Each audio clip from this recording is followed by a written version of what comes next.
No, I'll take one more blue and one more watermelon. You say one more though, like. I'm gonna close it. I'm gonna close it if you're okay with me closing it. I'm okay with you closing it. Yeah. It's closed now. But for how long? It's 8:59 a.m. What time is it now? It's 9:05. 6 minutes. I'm telling you, they're addictive as fuck. Sup? You would have seen me enter. Oh, hello, D. Welcome to the podcast. Have a seat. And ladies and gentlemen, my next guest, Mr. James D. Downey. That's how it has to be from now on. This is how we make our entrances. Welcome.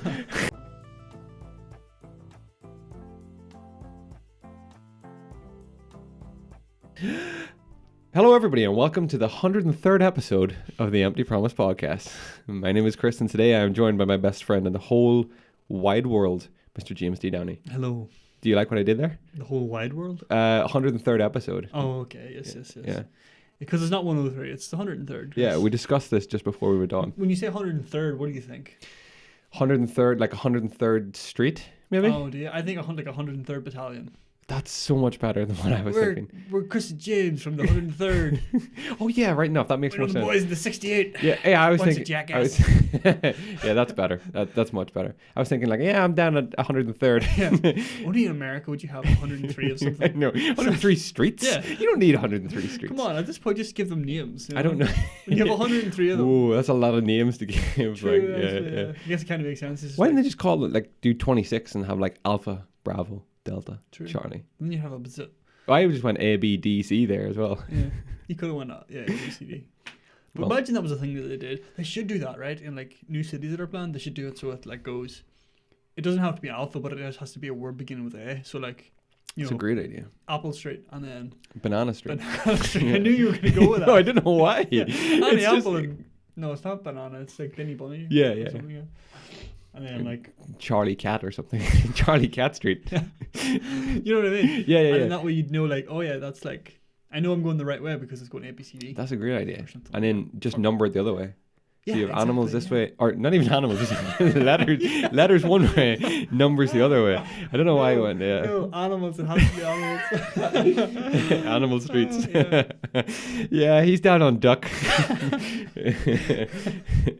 Oh, I gotta get the zebra in time. I don't know.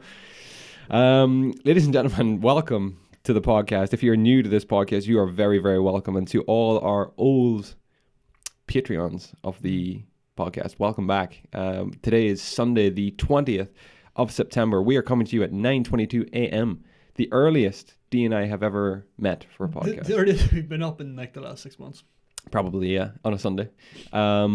But this is definitely the earliest we've ever done a podcast. We've done another at like 10 a.m. Mm-hmm. But we were out here from like before 9. Yeah. Just shooting before the sun was up. Shooting the shit, you know. We were here before 9. We were up from about 6:30. And people who Planning. are watching the video version, you may have noticed that we flipped the studio around. Hopefully. Purely so that we can see the majestic sunrise through the window this morning. Peeking its head Mm-hmm. over the trees there, Chris. It's beautiful. If you are just listening to the audio, we hope that your what do you call that? Echolocation Oh yeah, that's right. picks up How the room has changed. how the room has changed. Yeah. Yeah, exactly. You can tell by the reverberations, by the waveforms, Chris. The waveforms, That's yeah. right. We discussed that last week on the podcast. Mm-hmm. Before we begin, I'd just like to say that the timestamps will be down in the description of the audio and the video. If you want to skip through any of this and get to the main topics, feel free to do so. If you're listening to us on any podcast hosting service that you can give us a like or a comment or whatever, please do so. It all helps us very, very much. On this day, I decided to leave it out today because it was really boring. The one major thing was that today was the day in 2001 that President George Bush declares war on terror. That's that moment today. That's that moment today, yeah. You go after the September 11th attacks. That's it. So instead, I thought we'd jump back into one of our favorite books here in the studio. And I'm going to tell you what happened. I'm going to give you a list from this day. So on the 20th of September, 1863, Jacob Grimm, one of the brothers Grimm of Grimm's fairy tale fame, dies. But here is a sneer of nasty fairy tales. So the version of Three Little Pigs in which the wolf comes down the chimney of the house made of bricks and is boiled alive in a large cooking pot. Nice. I didn't know that was a thing. That's come up in Yeah. story, yeah. Hansel and Gretel, which involves a cannibalistic old witch. Yeah. Yeah. The version of Snow White, in which the huntsman who spares her life kills a passing young bear, cutting out its lungs and liver, and in which the queen is forced to put on red-hot iron slippers and dance until she drops down dead. It's pretty... These are the parts that get left out in like the modern retellings. 3 Billy Goats Gruff, in which 3 goats terrorize a troll who lives under a bridge and then physically assault him. I mean, yeah. And finally, let's go the version of Jack and the Beanstalk, in which Jack not only trespasses and steals from an ogre living up in the clouds, but also kills him, or at the very least causes him serious injury by hacking down the beanstalk while the giant is chasing him down. That's true. Yeah. The giant did nothing wrong. No, the giant was defending his House. his abode. homestead. Yeah, Jack is a little punk. That's just what it he's is. a terrorist, and we declare war on terror today. Yeah, We will take out Jack and his beanstalking. his men. Yeah. So yeah, there's some on this day. Don't say that we don't fill you with all the information you need to start your week right. You'll be listening to this on Monday. What a fantastic way to start the week. Mm-hmm. You'll be able to fill people in about all the childhood fairy tales that we were lied to about, which are actually very dark. That's something you'd imagine, like, I don't know who would do it, like Stephen King or something would like retell those stories and just make them dark as fuck. They could make good movies. Yeah. I mean, I don't know about Snow White dancing until she drops dead. That was the Queen, the Wicked Old. Oh, the Queen, Wicked, sorry, yeah. whatever. What were you going to say there? We should do that. We think it's a good retelling? idea. We should do it, Chris. We can make that happen. Yeah, like why wait? Yeah, exactly. Why let someone else do a great idea and take all the credit? Yeah. I mean, we're just getting back into consistent podcasts, so... No. We need to pick up a big project. Suck up all our time. Yeah, okay. We'll be back on the podcast in about 9 years. Do you want to go into some news? Sure. Some news of the week. Before we do, just remember that you can find the video version of this podcast over at youtube.com, and the audio version is available on any podcast hosting service. We hope it finds you well. Okay. You got some news? Yeah. You got some news? I hope I didn't read this out last week, but I meant to and didn't. Officials are investigating a guy in a jetpack seen flying near LA airport. Okay. So a man in a jetpack. The FBI is investigating reports that a, quote, guy in a jetpack was seen by pilots flying near Los Angeles LAX airport, nearby to where planes were landing. The incident, which was recorded by air traffic controllers, happened on Sunday evening. This is September 2nd, so the start of the month. So I apologize, I'm a little out of date, guys, but it's interesting nonetheless, okay? Oh, yeah. God, get off my back. The apparent culprit, this is crazy. The apparent culprit was seen flying at an elevation of, in a jetpack, 3,000 feet. What? Yeah, 915 meters, almost a kilometer in the sky. So this guy's not just like a story up. No, he's not like a little, like he's a like drone up, floating about. like where planes are going to go. Planes are flying past Holy this guy, right? Moses. Jetpacks, once the realm of science fiction, have become a thing of reality in recent years, according to the experts. This is a quote from air traffic control, or from the pilots to air traffic control. Tower, America, 1997. We just passed a guy in a jetpack. This was the pilot of American Airlines Flight 1997 from Philadelphia told officials in the control tower as he approached LAX airport around 6:30 local time. I didn't even know that they made jetpacks strong enough to get a human to that height. I know. I'm mystified by this. Is there videos or anything of this? I think there's videos of jetpacks. There's a video in this article of just people testing out these contraptions, but not of this actual incident. Of this actual event. Within a minute, a pilot flying JetBlue Flight 23 also reported seeing a man fly past. Just a man flying past the plane. That's crazy. That's dangerous, though. Only in LA, according to the liveatc.net. Why would he fly that high?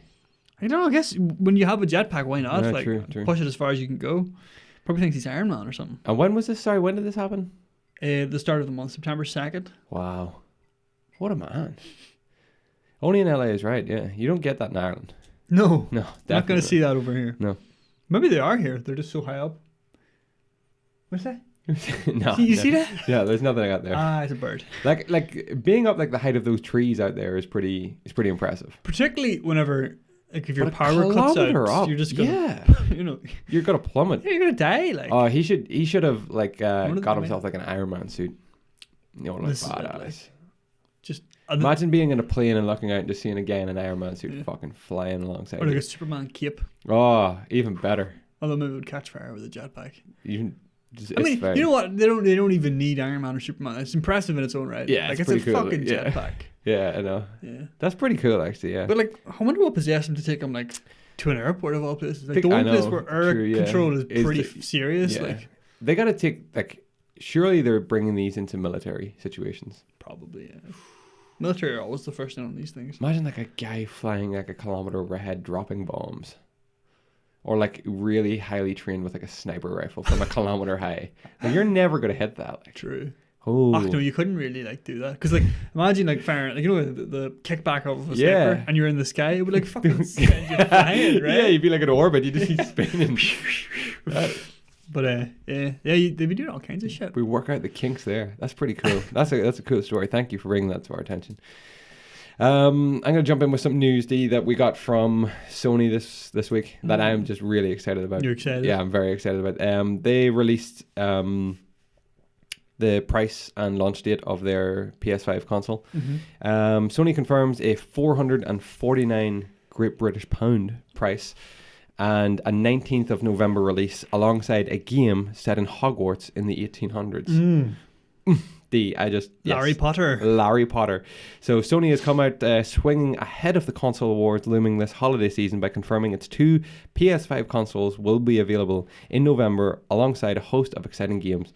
The flagship PS5 will be available for 449 sterling in the UK from the 19th of November, and the digital edition, which doesn't have a disc drive, will cost 359.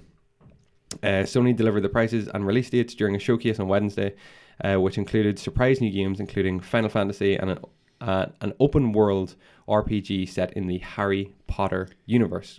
Do you remember talking Legacy. about the Hogwarts Legacy? Do you remember talking about the leaks of that game like 2 years ago on this podcast? Yeah, I do. That's crazy. Did you watch the trailer? Yeah, I watched the whole event. I'm so excited. Yeah, it looks I'm amazing. super excited. And the price to me is I can deal with that. It's the bee's knees. Very, man. very much. Yeah. 340 or 369 and 449, right? Same price as the 360. Microsoft's console as well. Yeah, the Xbox. Yeah. Exactly. Yeah. Oh god, it's so good, D. It's so good to see it, and I'm so excited. Would you go with the digital? No. No. Even though it's £100 cheaper. No, I've looked into this and like, I want to be able to buy a disc. Yeah. Plus, on top of that, like you're getting like a 4K Blu-ray player. Yeah. So for an extra £100, I could take that. Plus, digital doesn't really like where I am right now. True. Yeah, I forgot about that as well. Yeah. But I like having even if I had digital, I like the discs. You know, I like the physical collection. I think I'm gonna wind up getting the digital one in like a year or two. Oh really? Yeah. Whenever God of War comes out, whenever that happens, I'm gonna buy it. I'm gonna pull the trigger. Well, as I was talking to you during the week, it was Ratchet and Clank that completely sold me on the idea. It's launched, right? It's coming out. Rift Through Time or Rift something. I think it's Rift Through Time. I'm not sure if it's launch or not. Rift Apart. That's what it is. That's what it is. Rift Apart. But the new Spider-Man game, Miles Morales game as well. Yeah. Looks incredible. Plus, I had already intentions to pick up Cold War, Call of Duty. Ops, yeah. So, I mean, I might as well. What about that name?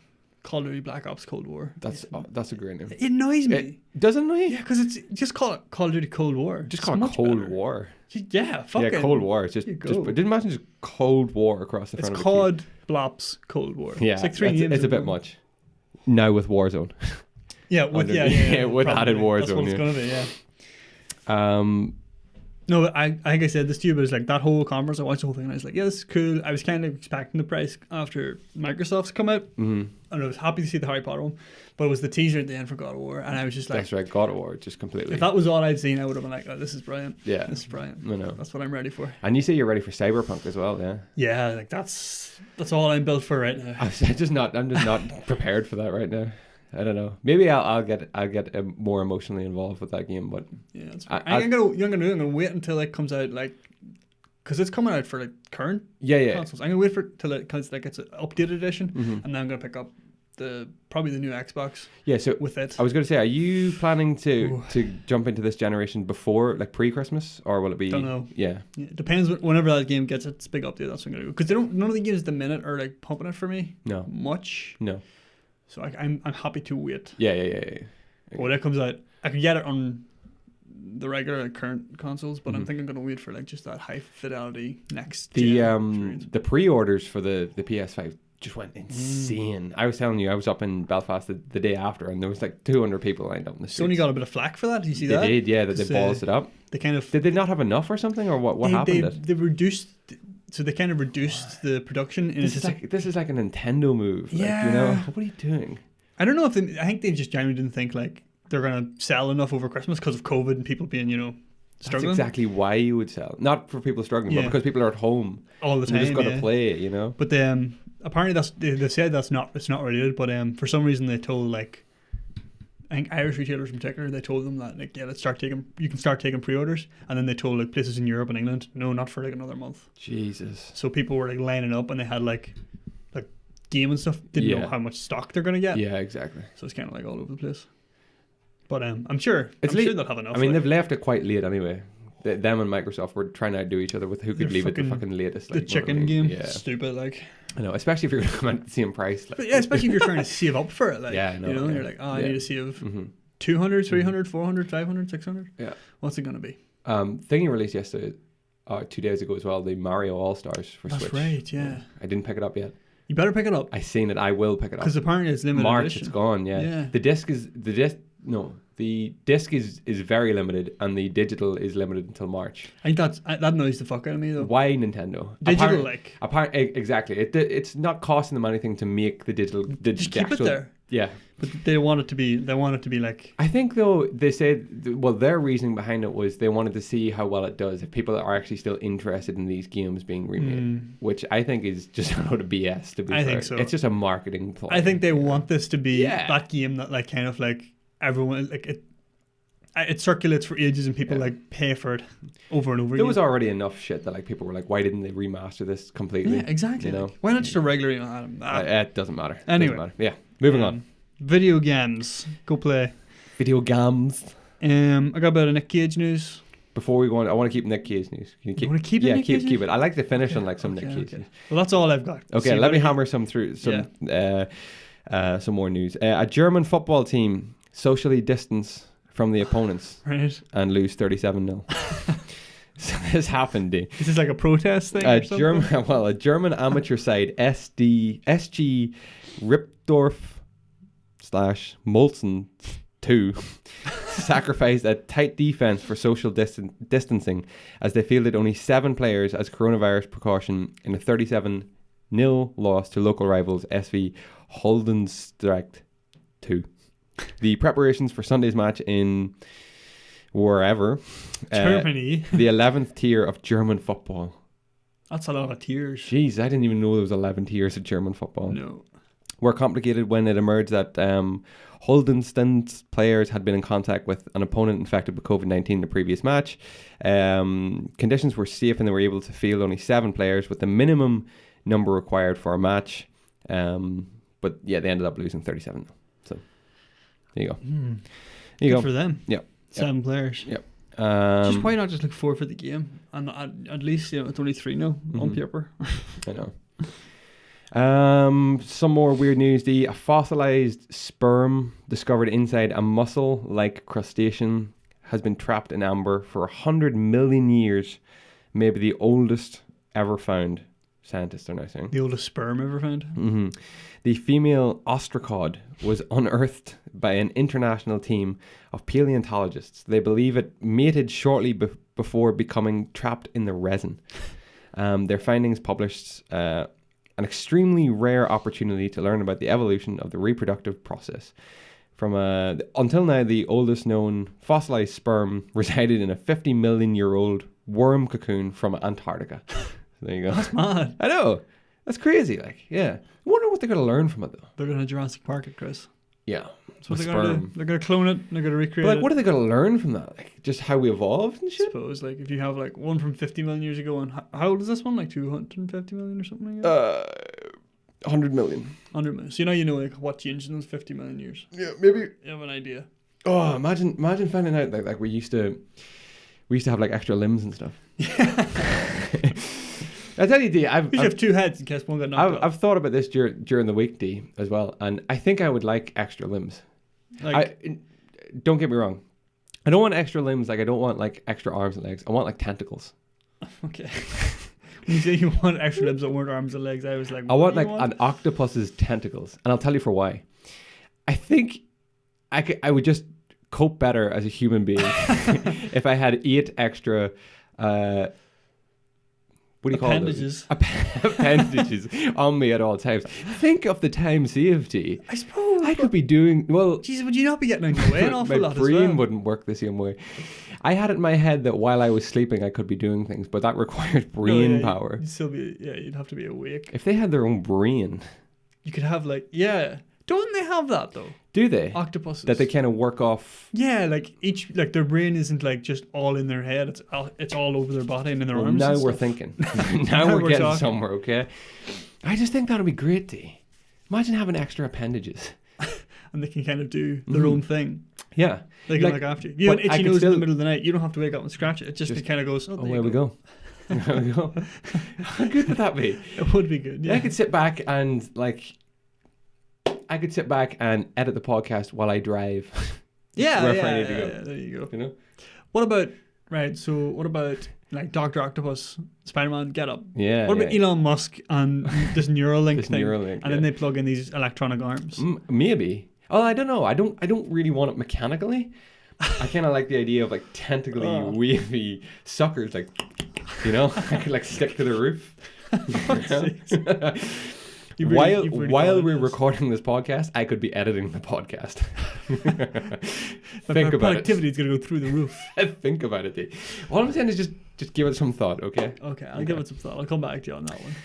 Last bit of news I have this week is a bit of movie news. Oh, I don't think it's going to load. Oh, it is. Christopher Nolan cut a, quote, sickening death scene from The Dark Knight Rises to avoid a possible NC-17 rating. So... like Batman Begins and The Dark Knight Rises, the conclusion to Nolan's take on the Batman mythology, was packed with a lot of action, but still walked away with a PG-13 rating, as so many comic book movies do. However, there's a scenario where The Dark Knight Rises would have been stamped with NC-17, and Nolan avoided that simply by removing the original death for Matthew Modine's character. Matthew Modine? Yes, so in case you've been away from The Dark Knight Rises for a while, Matthew Modine starred as Peter Foley, Commissioner James Gordon's second in command, who did not approve of Batman's return to Gotham City and was later gunned down during the GCPD's clash against Bane's forces. Okay. You know. He's like the blondie guy. I don't know. In the uniform, isn't he? And he's like remember he cowers in his house? Isn't that him with his family? And then never mind. However, that's not initially how Peter Foley was supposed to die in The Dark Knight Rises. He went on to say his head was gonna get ripped off. Well, he went on to say eaten by Bane. that'd be pretty cool. That would be NC-17 for sure. He cut my death scene out of Dark Knight Rises because he said it was so violent that it would have gotten an NC-17. Is NC-17 the highest they do in like the States? No, it's R, yeah. Marion Cotillard, after Bane dies and Batman or Christian Bale gets stabbed, she is in one of those vehicles. She starts to drive away and I'm shooting at her and I got run over. All it does is it just cuts and I'm on the ground dead. But it was so violent. The guy that was doubling me got hit by the car. They put plexiglass thing in front of the car and he got hit. They had ropes to pull him into the air, but he went up and they dropped him from about 15 feet. And the sound of his body hitting the cobblestone street in front of the New York Stock Exchange, it was sickening. And I remember I looked at Nolan when he shot it. I looked in his face and he was white. He was like, okay, we got to move on. We got that. But it was like, oh my God, is this guy going to get up? Is he okay? But Nolan said that if it would have got put in the movie, it would have got an NC-17 rating because it was so violent. So that poor guy's like ultimate work ethic, taking that hit and doesn't even get in. Yeah. That's gotta suck. Like, imagine being a stunt double like that and doing these death-defying things and risking your life, and then they were like, we can't put it in the movie. No, we can't have that. It's just not gonna make it.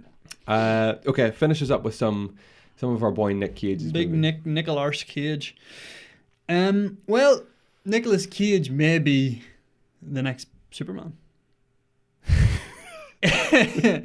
in a way. It goes against everything we've learned about him in the previous weeks, about how he's scraping by doing shitty movies, and now he just may be the next Superman. Well, please explain. There is a caveat. So did you hear he was up for the role of Superman in Was this against Henry Cavill? Like back? No. This was earlier than that. So it was around the time that what do you call that guy? I remember Superman Returns. Brendan Routh. Yeah, Brendan Routh got his Superman. I think it was around that time. That was a terrible Superman day. But it was the defunct Superman Lives movie. Okay. It never actually got made. So he was up to be Superman for that. It never got made. But he may get a chance to actually live out that reality in the new Flash movie that's coming out. So we kind of talked about this before, this new Flash movie. He's going to be like traveling through like dimensions and time and stuff like that and alternate realities and shit. So he's got to be, it's confirmed that like Ben Affleck's Batman and like Michael Keaton's Batman are going to be making appearances in this. Okay. So like alternate versions of Batman. So in that same vein, they're talking about, the different versions of Superman we're going to have. So Nick Cage could be playing the Superman that he never got to play in this movie. Also rumored to be in it are Tom Welling from Smallville. Is that the main guy from Smallville? That's the Superman from Smallville. I never watched Smallville. And more Batman are allegedly going to be in this. So Christian Bale, George Clooney, Val Kilmer, and even possibly like a nod to Adam West as well. Wow, all could be showing up in this movie. Adam West died. Yeah. When was that? Like a year or two ago. Shit, I forgot about that. Maybe not even. Just there, you said his name. I was like, is he dead? Adam West. Adam West. Who is Adam Wee? So this isn't the first time we've heard about the possibility of Nicolas Cage appearing as Superman as the recent Crisis on Infinite Earths crossover in the Flash Arrow TV shows that they have looked at using Nicolas Cage as the Man of Steel in that. Brandon Routh made an appearance in that as Superman. So they're kind of like, they've explored this territory before. So wow. It's pretty cool. Apparently there could be a lot of crazy cameos in this movie. So our boy Nick Cage could be playing Superman. Nick Cage could make it. Nick Cage has made cameos of sorts in movies like this before. Alternate dimension traversing movies. Has he? Spider-Man Into the Spider-Verse. He is one of my favourite parts of that film. Actually. I haven't seen that movie yet. Yeah, he's in it and he's great. I enjoy the soundtrack very much, but I have not. Have you listened to the soundtrack? Yeah, I have. Yeah, I've got it on my phone. Yeah. I've never listened to the soundtrack. It's incredible soundtrack. I have to go into it. It's an incredible movie. Yeah, it's on Netflix now. Watch it. Good, because I'll get to this later. But yes, I'll write that down. Okay. But yeah, that's what we got on our boy Nick Cage this week. He's still he's still taking Hollywood by storm. If you ask me, Tiger King, starring as himself in a big. I'm gonna put this question out there Superman. Because I want to get some feedback from our listeners. Okay, so if you're listening to this podcast, please get in touch with either D or myself and let me know what you think of this what I'm about to say. If you're watching the video version, please comment below and let us know what you think. What if we did a separate, when we bring up the Nick Cage, I think we should call it something. What about the title for this bit is Caging the Beast? Okay, yeah. I like it. Do you like that? I do like that. Okay. What does everybody think about that? If we call that little segment, it's a segment in the show, or is it its own show entirely? I think. No, a segment within the show. Every week we watch another Nick Cage movie. A little 5-minute piece of just about Nick Cage. I think we should do his back catalogue. That would be every week, and we'll just come back and we'll do a little movie review. That'd be fucking awesome. That would do you for about 6 years. Well, what about we don't actually, because both of us wouldn't have to watch the movie. Oh yeah, one could just do one and then alternate. I mean, if we both watch the movie, that'd be great. Yeah. But otherwise, if it's a real shit fest, even better. We could just nominate one of us to watch. There is a movie I really want to see, Leaving Las Vegas. Yeah, it's meant to be very good. Yeah, you haven't seen it? No. Okay, maybe we could watch it for next podcast. Or we'll watch a Nick Cage movie. What about that? Okay, yeah. Can we agree on that? Nick Cage okay, but yeah, let us know. You're watching Into the Spider-Verse. Yeah, yeah. Does that count as a Nick Cage movie? That's a Nick. He's in the movie. Well, I suppose we'll work all these details out whenever we do our first Caging the Beast. Yeah. Oh, you see, it's catching on. Look at that, Caging the Beast. Let us know what you think. It could be so good. I'm so excited. Okay. That's all the news I have this week. I did, yeah. Likewise? Okay. Okay, so before we move on to the main topic, let us just say, to get in contact with us, please search for our social media handle, which is Empty Promise Podcast on Twitter, Instagram, and Facebook. You can get in contact with us there or through our email, which is emptypromisepodcast@gmail.com. Yeah, we would love to hear from you. Questions, comments, queries, things to mention on the show. All that, we love it. We love it so much. It just adds that little bit more to the podcast each and every week. If you're a new listener, you're very much welcome. All previous episodes are on YouTube if you want to watch the video version. Otherwise, the audio version is available on any podcast hosting service. And if you're listening somewhere where you can give us a rating, thumbs up, star, like, yeah, just whatever you can do helps us out tremendously. Thank you so much for finding this podcast. We hope it finds you well. I think we can seg you into the main topic. Travel out dimensions of the podcast. Oh, yeah, delicious. Yeah, we've caged the beast for another week. Oh, that's how end the segment. Oh God, yeah, that's so good. It's so good. Don't we just love ourselves? Don't we just absolutely love it? Oh, we gotta rebrand again. Oh dear, every 6 months without fail. Yeah. What happens when we run out of Nick Cage? Don't worry about it. You can never really run out of Cage. You can never run out of Cage. So, okay. Main topic this week: the Bermuda Triangle, the infamous, mysterious, dangerous body of water in the Atlantic Ocean. Yeah. Did you read up much about it? I did. I say read up much about it. Like I feel like you've been heavily involved in the Bermuda Triangle, no? I mean, in my past, yes, heavily involved. I'm part of a couple of Expedition 108 in particular. No, I read.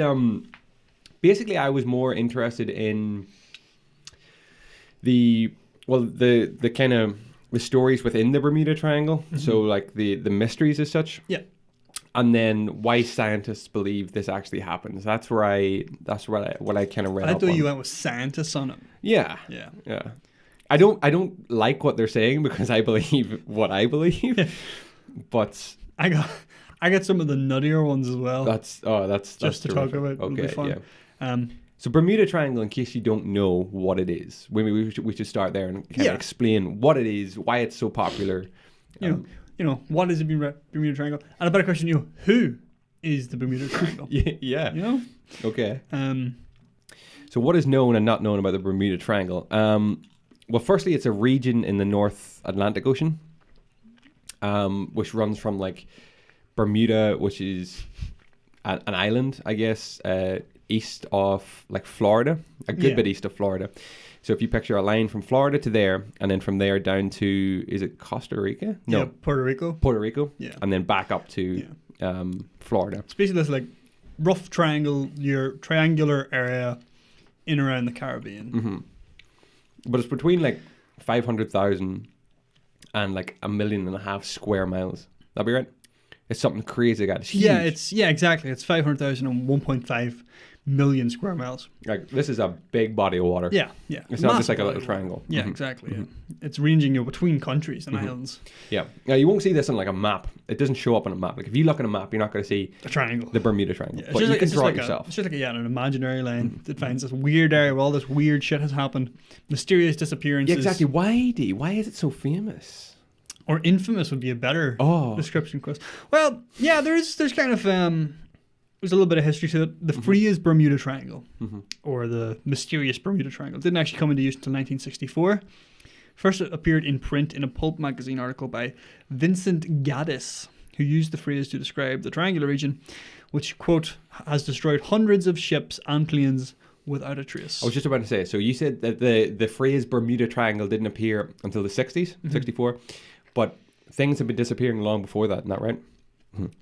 They've been recording disappearances in the area since like the mid-19th century, so like 1850s, that type of area. Wow, okay. It goes way back. Some have also called it the Devil's Triangle or the Devil's Sea. Oh, the Devil's Sea. Is that what the Devil's Sea is? Yeah.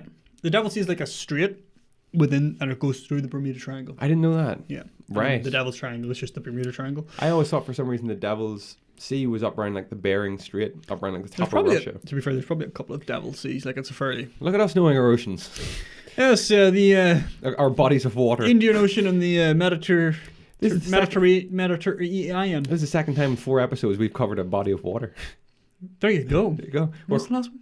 Loch Ness. Oh yeah. We're quite the geologists. Yeah, exactly. PD particles. We're aquamarine biologists, you know. Mm-hmm. Yeah. It is used quite frequently though, shipping lane wise. It's one of the most busiest. One of the most busy shipping lanes in the world. In the world. Yep. Yeah. It also has the deepest point in the Atlantic Ocean. Does it? Yeah, the very deepest point in the Atlantic Ocean, the Milwaukee Depth, is located within the Bermuda Triangle. The Puerto Rico Trench reaches a depth of 27,493 feet, which is 8.3 thousand meters. Okay, so it's pretty damn big. It's not Mariana Trench big, but it's big. No, Mariana Trench is in the Pacific, right? Yeah. This is the biggest in the Atlantic Ocean. Okay. So And it's as deep as it gets in that area, right? The Egonic Line. Yeah. You remember this? Why it sometimes passes through? Why does this depend? Because. So firstly, what is the Egonic Line? Yeah. Yeah. Do you have it? No. The Egonic Line is this area or region across the globe where magnetic north. It's like true north and magnetic north are the same. Okay. And so it varies? The reason it varies is because the magnetic north pole varies as well. So it moves over time. Right. So it can fluctuate a bit. So that's why it varies. So for a time. So north isn't always north. Yeah. It's close enough. Yeah, but it could be off by a couple of degrees, but those couple of degrees over space, huge. That'll be hundreds of miles over space. I get you now. Okay, well, anyway, the Egonic Line sometimes passes through the Bermuda Triangle, including a period early in the 20th century. It's a place on the Earth's surface where true north, and magnetic north align, and there's no need to account for magnetic declination. Declination. What a word. Declination. Fantastic. Yeah. On a compass. Yeah. So basically, you don't need a compass to tell you which way is north. No. When a compass tells you precisely what is north, but not just magnetic north. So it used to be that way is north-ish. That's north, that's south. But you wouldn't know if you need to be precise, which you have to be if you're on a ship or whatever. So you're saying that even though, as we just said, their north isn't always north. If I have a compass, will that always show me north, though? No. North is always north. Yeah. The North Pole is always the same point at the very top. But magnetic north moves around a wee bit. Okay. So if you know if you need to find precisely what's north, you need to know what the difference is between true north and magnetic north. Right. And then work out the difference. And obviously these fucking naval, what do you call them? You call people who navigators. There you go. What do you call those people who navigate? They navigate the globe. The naval navigate people. Navigations. So they have to, account for all this stuff. You have to be pretty precise whenever you're traveling over large bodies of water for months at a time. Mm-hmm.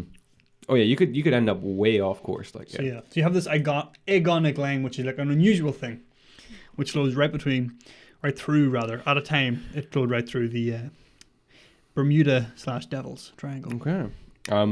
And then what is not? I have some facts here about what is not known about the Bermuda Triangle. The exact number of ships and airplanes that have disappeared is not known. The most common estimate is about 50 ships and 20 airplanes, which is a phenomenal number of vessels to be lost in one area or one body of water as such. 50 vessels, 20 airplanes. Yeah. And they're just gone. Yeah. We don't know how many. Yeah, or why. The true number. The wreckage of many ships and airplanes reported missing in the region has not been recovered, and it is not known whether disappearances in the Bermuda Triangle have been the result of human error or weather phenomena. Mm-hmm. So people, planes, boats disappear.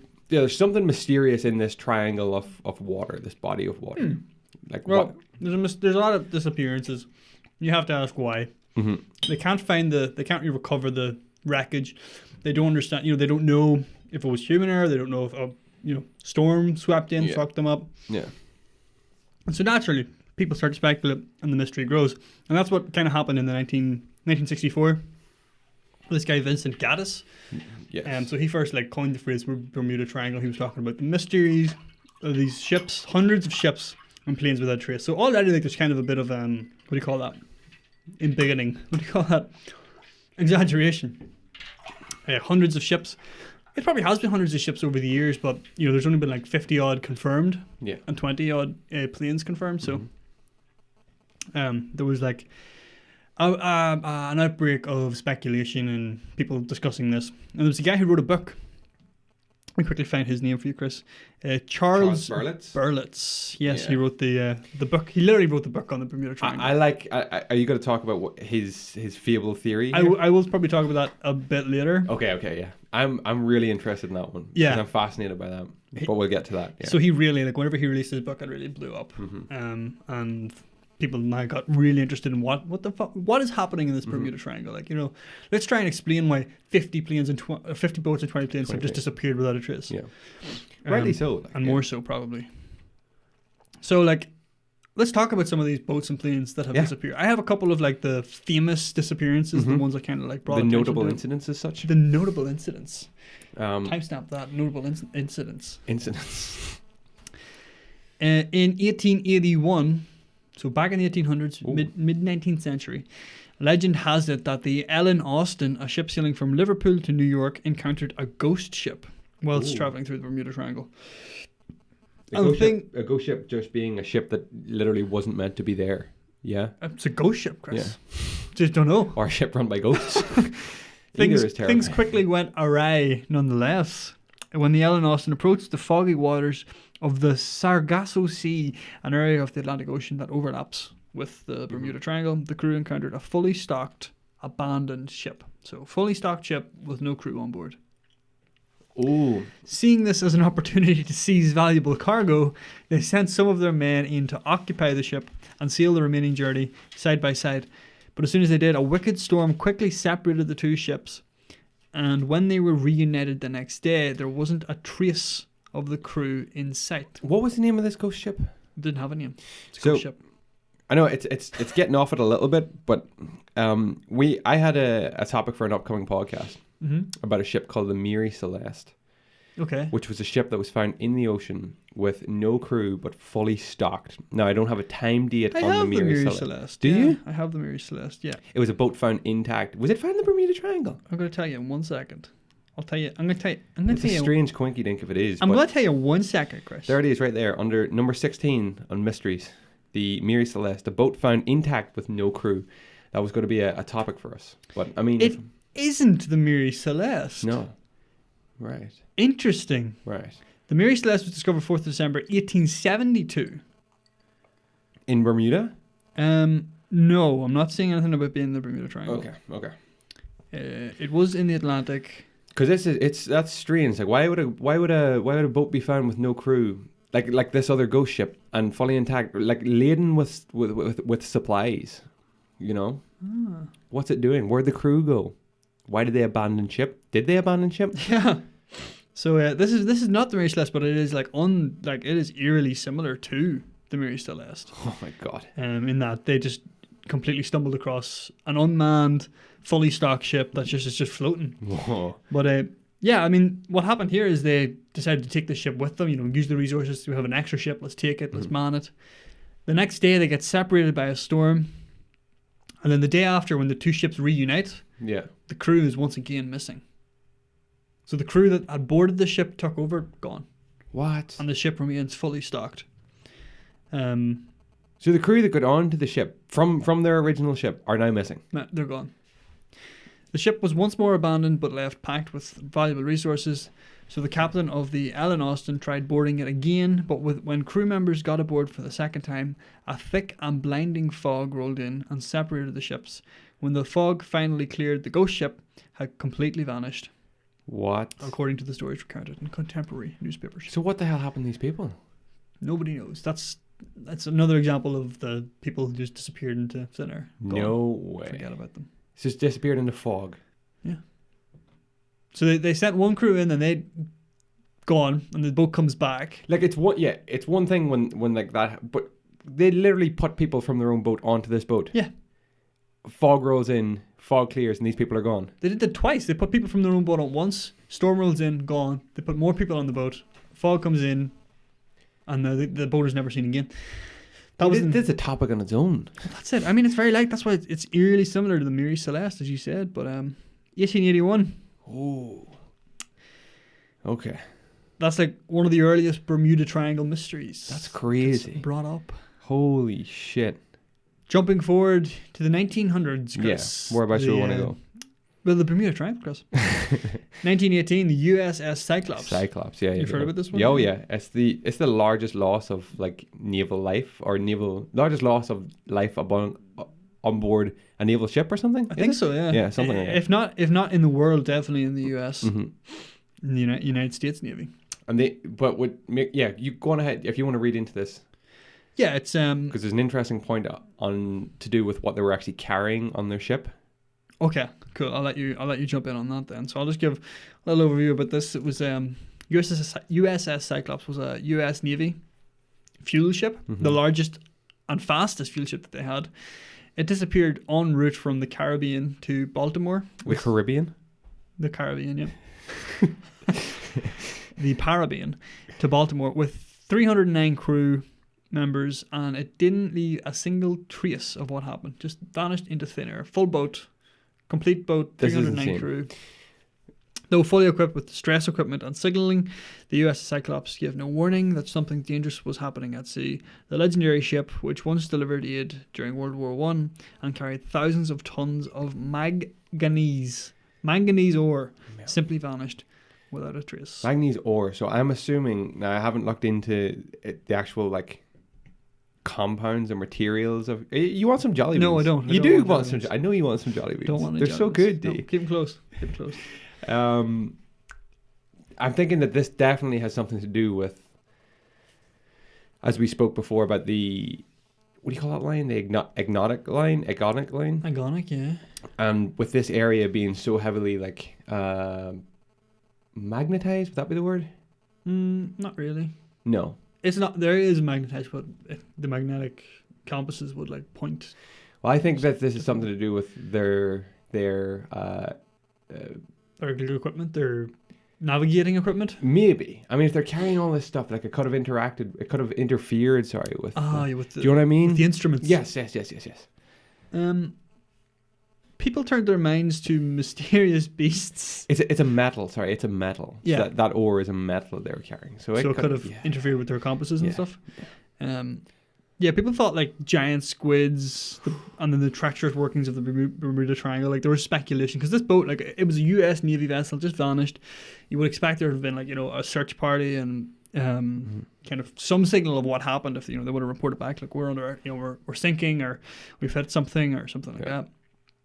But according to the Washington Post, there has been no more baffling mystery in the annals of the Navy than the disappearance of the USS Cyclops. That was Navy Secretary Josephus Daniels. Okay. Wrote in 1919. Well, they also blamed like wartime activity as well, didn't they? They could have said that it was wartime activity might have sank the Cyclops. Well, yeah, it was the tail end of World War One. But in addition, 2 of the Cyclops' sister ships were then lost, both of which were carrying similar loads of metallic ore as well. Oh. In the Atlantic Ocean. Well, there you go. Mm-hmm. So perhaps it was the ore interfering with their instruments. Well, similar during our fatal voyage, all 3 cases, structural failure due to the overloading with much denser cargo than designed is considered the most likely case of sinking. Well, I don't think it's anything to do with overloading though. I believe that like it just kind of interfered with like where they were. Like there are pockets on the planet where like magnetism is just don't work. Or your compasses will like work? you combine that with like several tons, hundreds of tons of this magnetic ore. Why would it, like if you got lost? I guess maybe they got completely lost and then just ran out. Just got to wreck their instruments or something. Yeah. It's like when you hold like you remember those wee oids things you used to get? They go like yeah. You ever hold them up against a TV? And it messes it up. It just fucks the whole screen up. Yeah. That's like that on a much grander scale. Yeah, the ore interfered. Yeah, possibly. I don't really understand how the ore and like 1919, like they wouldn't have had the most advanced instruments. Equipment. Yeah, true. But yeah, I mean, God only knows what happened. Like they just it's in the hands of the Navy, no more baffling mystery exists, according to Navy Secretary Josephus Daniels. And I do have things about the ships USS Proteus and the sister ships. The sister ships, yeah. Well, the USS Nereus both disappeared with 61 and 58 passengers respectively, following the same route. There's a lot of lives lost already. Yeah, I mean that's 308 lives. I just to highlight that part. There's 308 crew No, it's the number. Oh, sorry. I was like, did you just work that out in your head? There's 309 on the USS Cyclops alone. 309 souls lost. Yeah. And then, this is just in the US Navy, 61 on the Nereus and 58 on the Proteus. All those lives just lost on a route through the Bermuda Triangle. So, I mean, like that, you can understand why people start getting a little bit concerned about what is this thing? Yeah. Like, what the hell is going on? Yeah. What's going on here? Do you want to jump a little bit ahead in time then? 1945, you want to talk about Flight 19? Flight 19, yeah. This one was like, this is one of the weirdest ones because there's actually quite a bit of like communication in this one. Mm-hmm, mm-hmm. You actually hear people talking about like what's going on here. Yeah. So Flight 19 was a training flight of 5 bombers, that'd be right? Like torpedo bombers. Yes. That disappeared on December 5th, 1945. Yeah. While over the Atlantic. The squadron's flight plan was to take them from Fort Lauderdale, which is in Florida, to... It's got to take them north, then back over a final 140 mile leg to complete the exercise, but the flight never returned to base. It's not good, Chris. They were flying over the Bermuda Triangle, the Bermuda Triangle. This is insane. This is five big planes. Like these are torpedo bombers. These are big carriers, dude. 5 of them flying in unison, like. Yeah, what do you call that there? In formation. Formation. Yeah. Like 1, 2, 3, 4, 5. Like a big arrow, Yeah, something like that. I don't know how the Navy fly those things, but like you had 5 people coordinating with each other. Yeah. On like a what would you call it? Like a tight beam. Yeah. Communication. So they can communicate with each other. Like a closed circuit. Yeah, closed circuit. It's like they can't communicate back home. At least they can communicate with each other. You know. Mm-hmm. You've got like 5 individual. Yeah, like number 3, what's going on with you? Exactly. Number 2, what's going on with you? Yeah. So you want to talk more about this one? Yeah, I got some notes on this one. So yeah, as you said, they had to like do like their run sort of far north and then come back in a sort of loop. But it kind of not a direct over and back thing. They had to kind of do like this like unusual route before coming home. Along the way, flight leader Lieutenant Charles C. Taylor became paranoid when his compass failed and he believed that the planes were moving in the wrong direction. He instructed his fleet to fly northeast, thinking that he was headed towards Florida, but really he was just traveling deeper into the Atlantic. So there you go. There's like an example there of kind of what you talked about on the boats. Compasses instruments weren't working for some reason. Yep. Throws them all out of sync of rhythm where they're going. Exactly. Mm-hmm. Could have been something to do with that ADI Online. I forget what it's called already. Or AG Online. AG Online. Or there's some sort of weird behavior. Do you know what this reminds me very much of? Yeah. Lost. Yeah, with the compasses not working. Compasses not working. The flight taking a turn. Yeah. So trying to like thinking that there was an issue with his instruments, he decided to go northeast, believing that would take him to Florida, but it was just taking him further and further out into the Atlantic. That's scary. As the planes reached closer towards the Bermuda Triangle, their signals began fading, and eventually all communication was cut. The planes were never seen again. The last thing recorded in the communications by Flight 19 passengers were eerie reports on their location. Everything looks strange, even the ocean, said one pilot. So this was one of the last things that they heard coming back. Everything looks strange, even the oceans look strange. And then when he said, "It looks like we are entering white water, we're completely lost." The disappearance of Flight 19 was so baffling, the official Navy report said it's as if they had flown to Mars. That's crazy. So they were just completely for some reason they were way off course in this weird water, white water. Yeah. This area they'd never seen before. It didn't look like the ocean that they were used to flying over and around, right?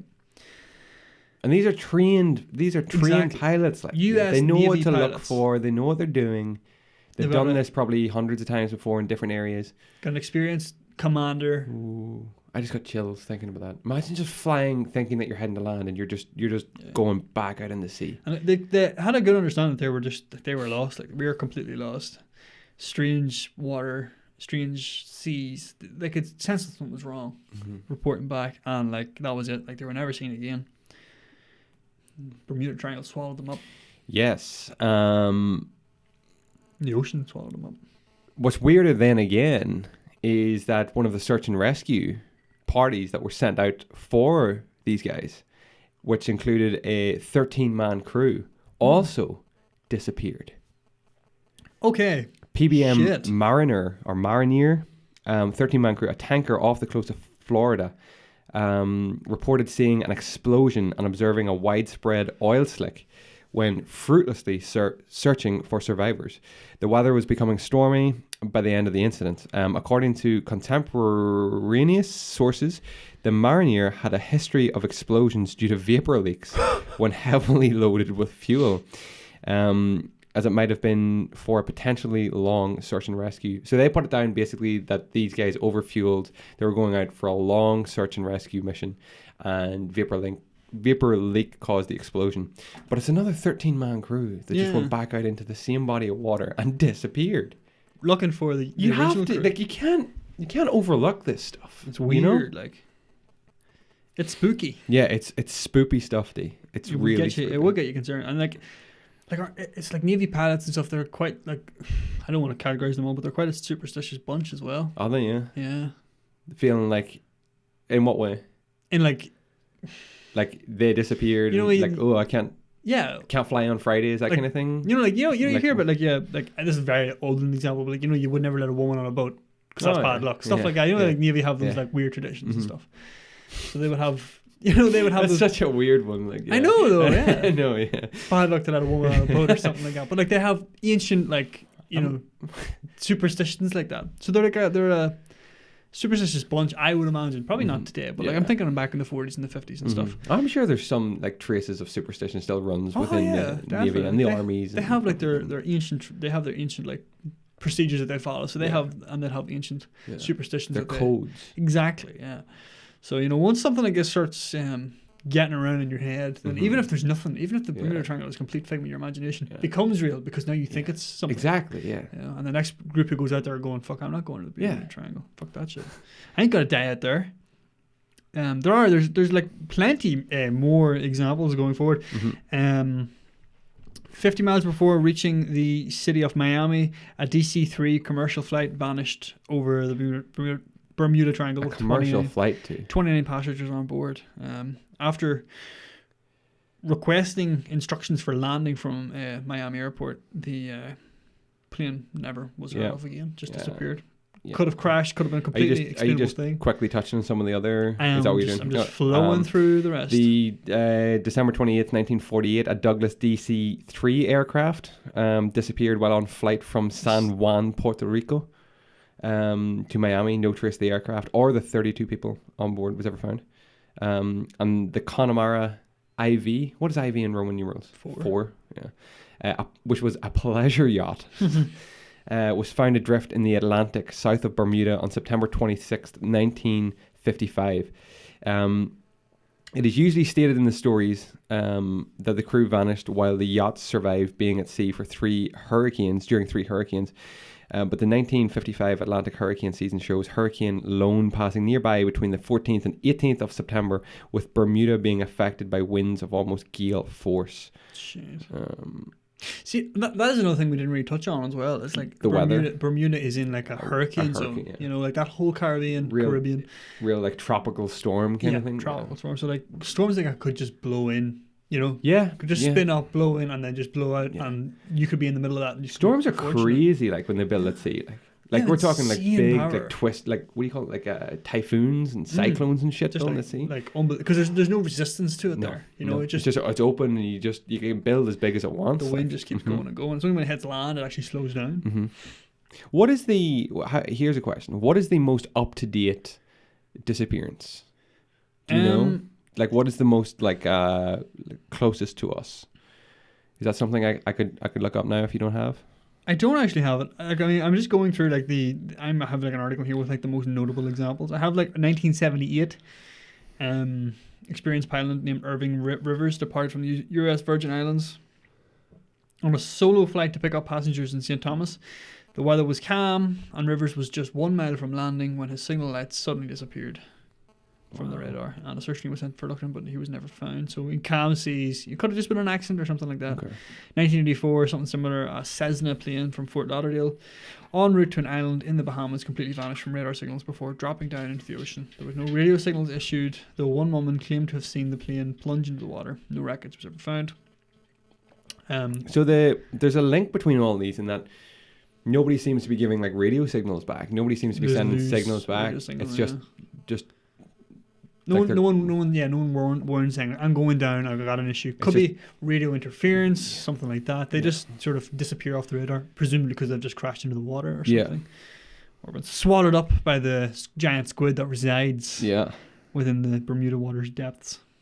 I'm trying to find most up to date here. But yeah, I think like with all of these things, when these things are like kind of born out of the 60s and 50s, that's when like people pay attention to it all happening, and then it kind of like people dismiss it going forward as like, oh, it's just a dangerous body of water. Yeah, it's just a dangerous body of water where things happen, and ships crash, planes crash, and ships sink. It's just there are lots of dangerous bodies of water around the planet, that's what people are just putting it down. As you said, just another one of these freak places. It could, it could just. I'm gonna look into some of the explanations for but I mean, I will say at the outset, like probably that's just what the Bermuda Triangle is. It's just a dangerous body of water, and I can kind of get to that. I'll get to that in a minute. I mean, okay, looking at the explanations, let's talk about what some of the possible / probable causes for these things are. I mean, the first thing you could say is like just accidents happen, right?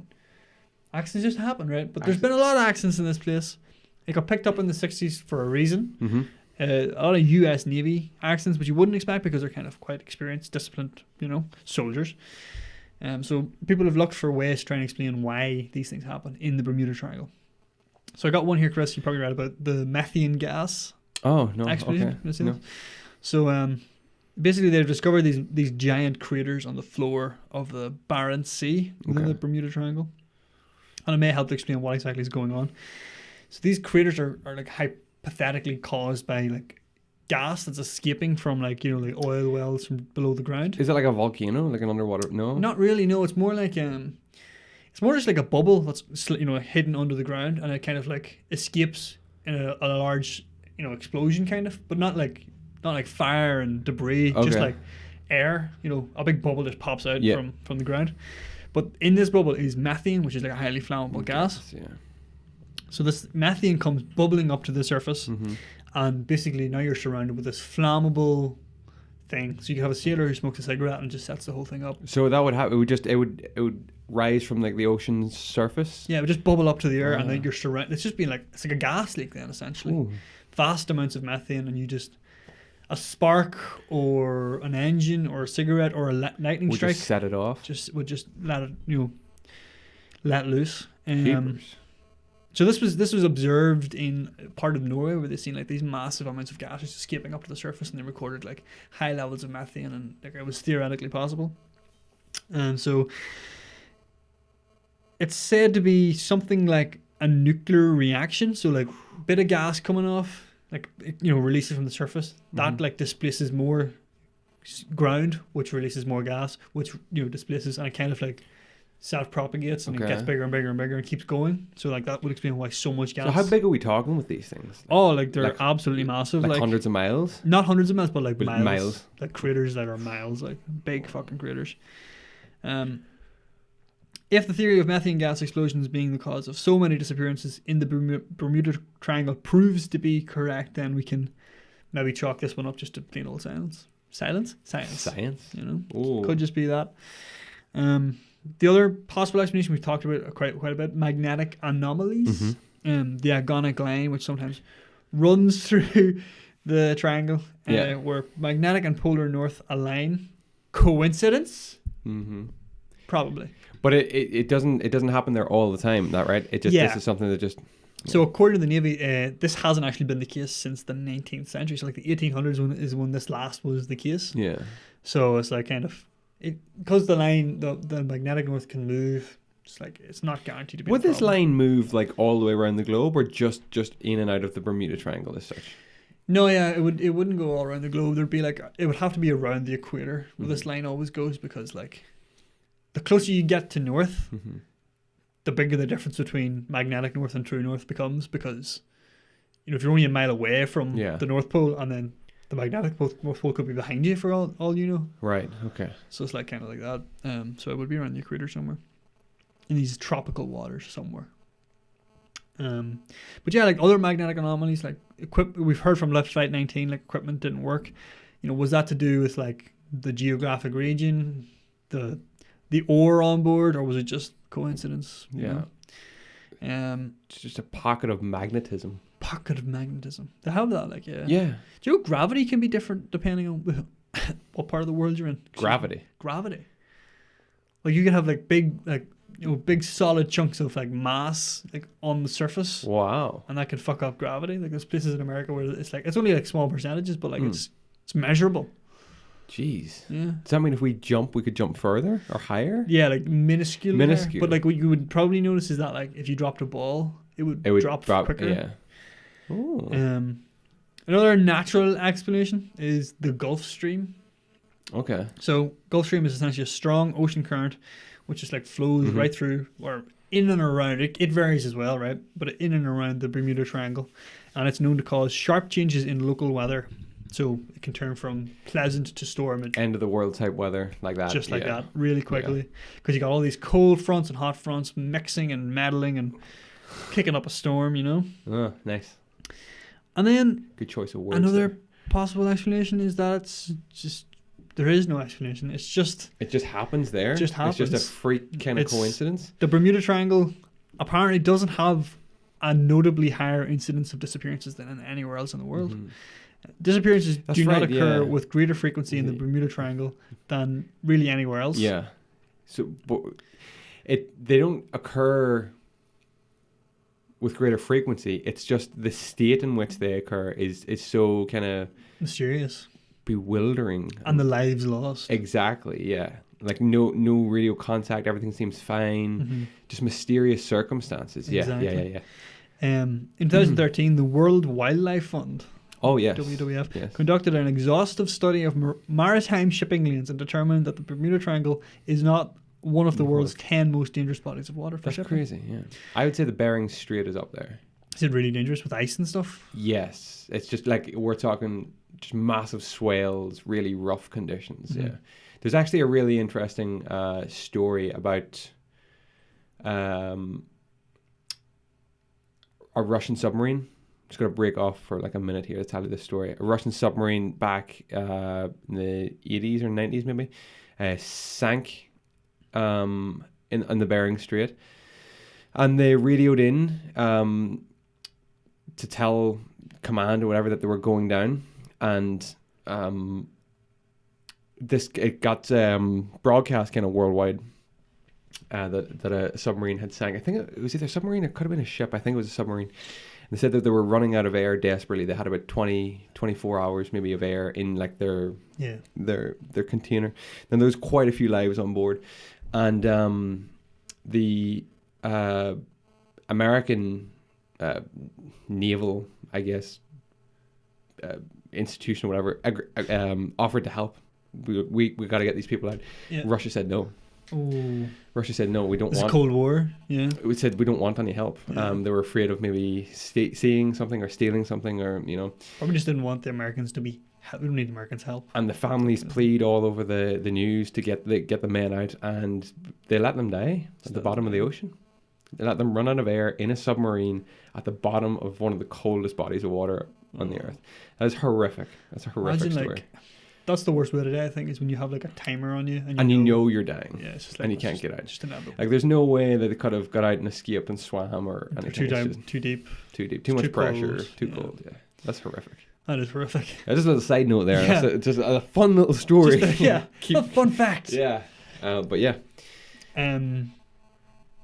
Yeah, I mean, so the Bering Strait would probably be something we could knock out at some time. Oh, yeah. About that. But Bermuda Triangle is apparently not one of the most dangerous bodies of water. I guess it makes sense because, like, you probably have, like, real, like, like Bering Strait, like, proper issues What do you call that? The Shackleton one? The Northwest Passage?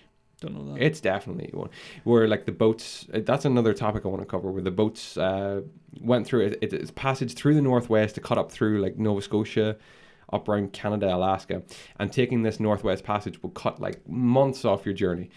But the ice freezes quicker than it kind of thaws, and it trapped the boats, and they couldn't get out. And next thing they were stuck with. So you can't actually do it. See, yeah, those are like kind of like you can see those are real. I think it has been navigated, but it's like really difficult, ridiculously. See, I kind of get that. Like you could say, like you said, Bermuda Triangle isn't super dangerous, but it's more so that like when something does go wrong the Bermuda Triangle, we don't know what happened. Yeah, exactly. Whereas in those cases, you know, like, there was currents, what happened. Yeah. There was ice, there was all this stuff. So I mean, that's kind of, that kind of proves it, but doesn't. You know, that says we're trying to say there's nothing actually happening in the Bermuda Triangle, but at the same time, flights fly over it every day. This is true. It is. Like, it is.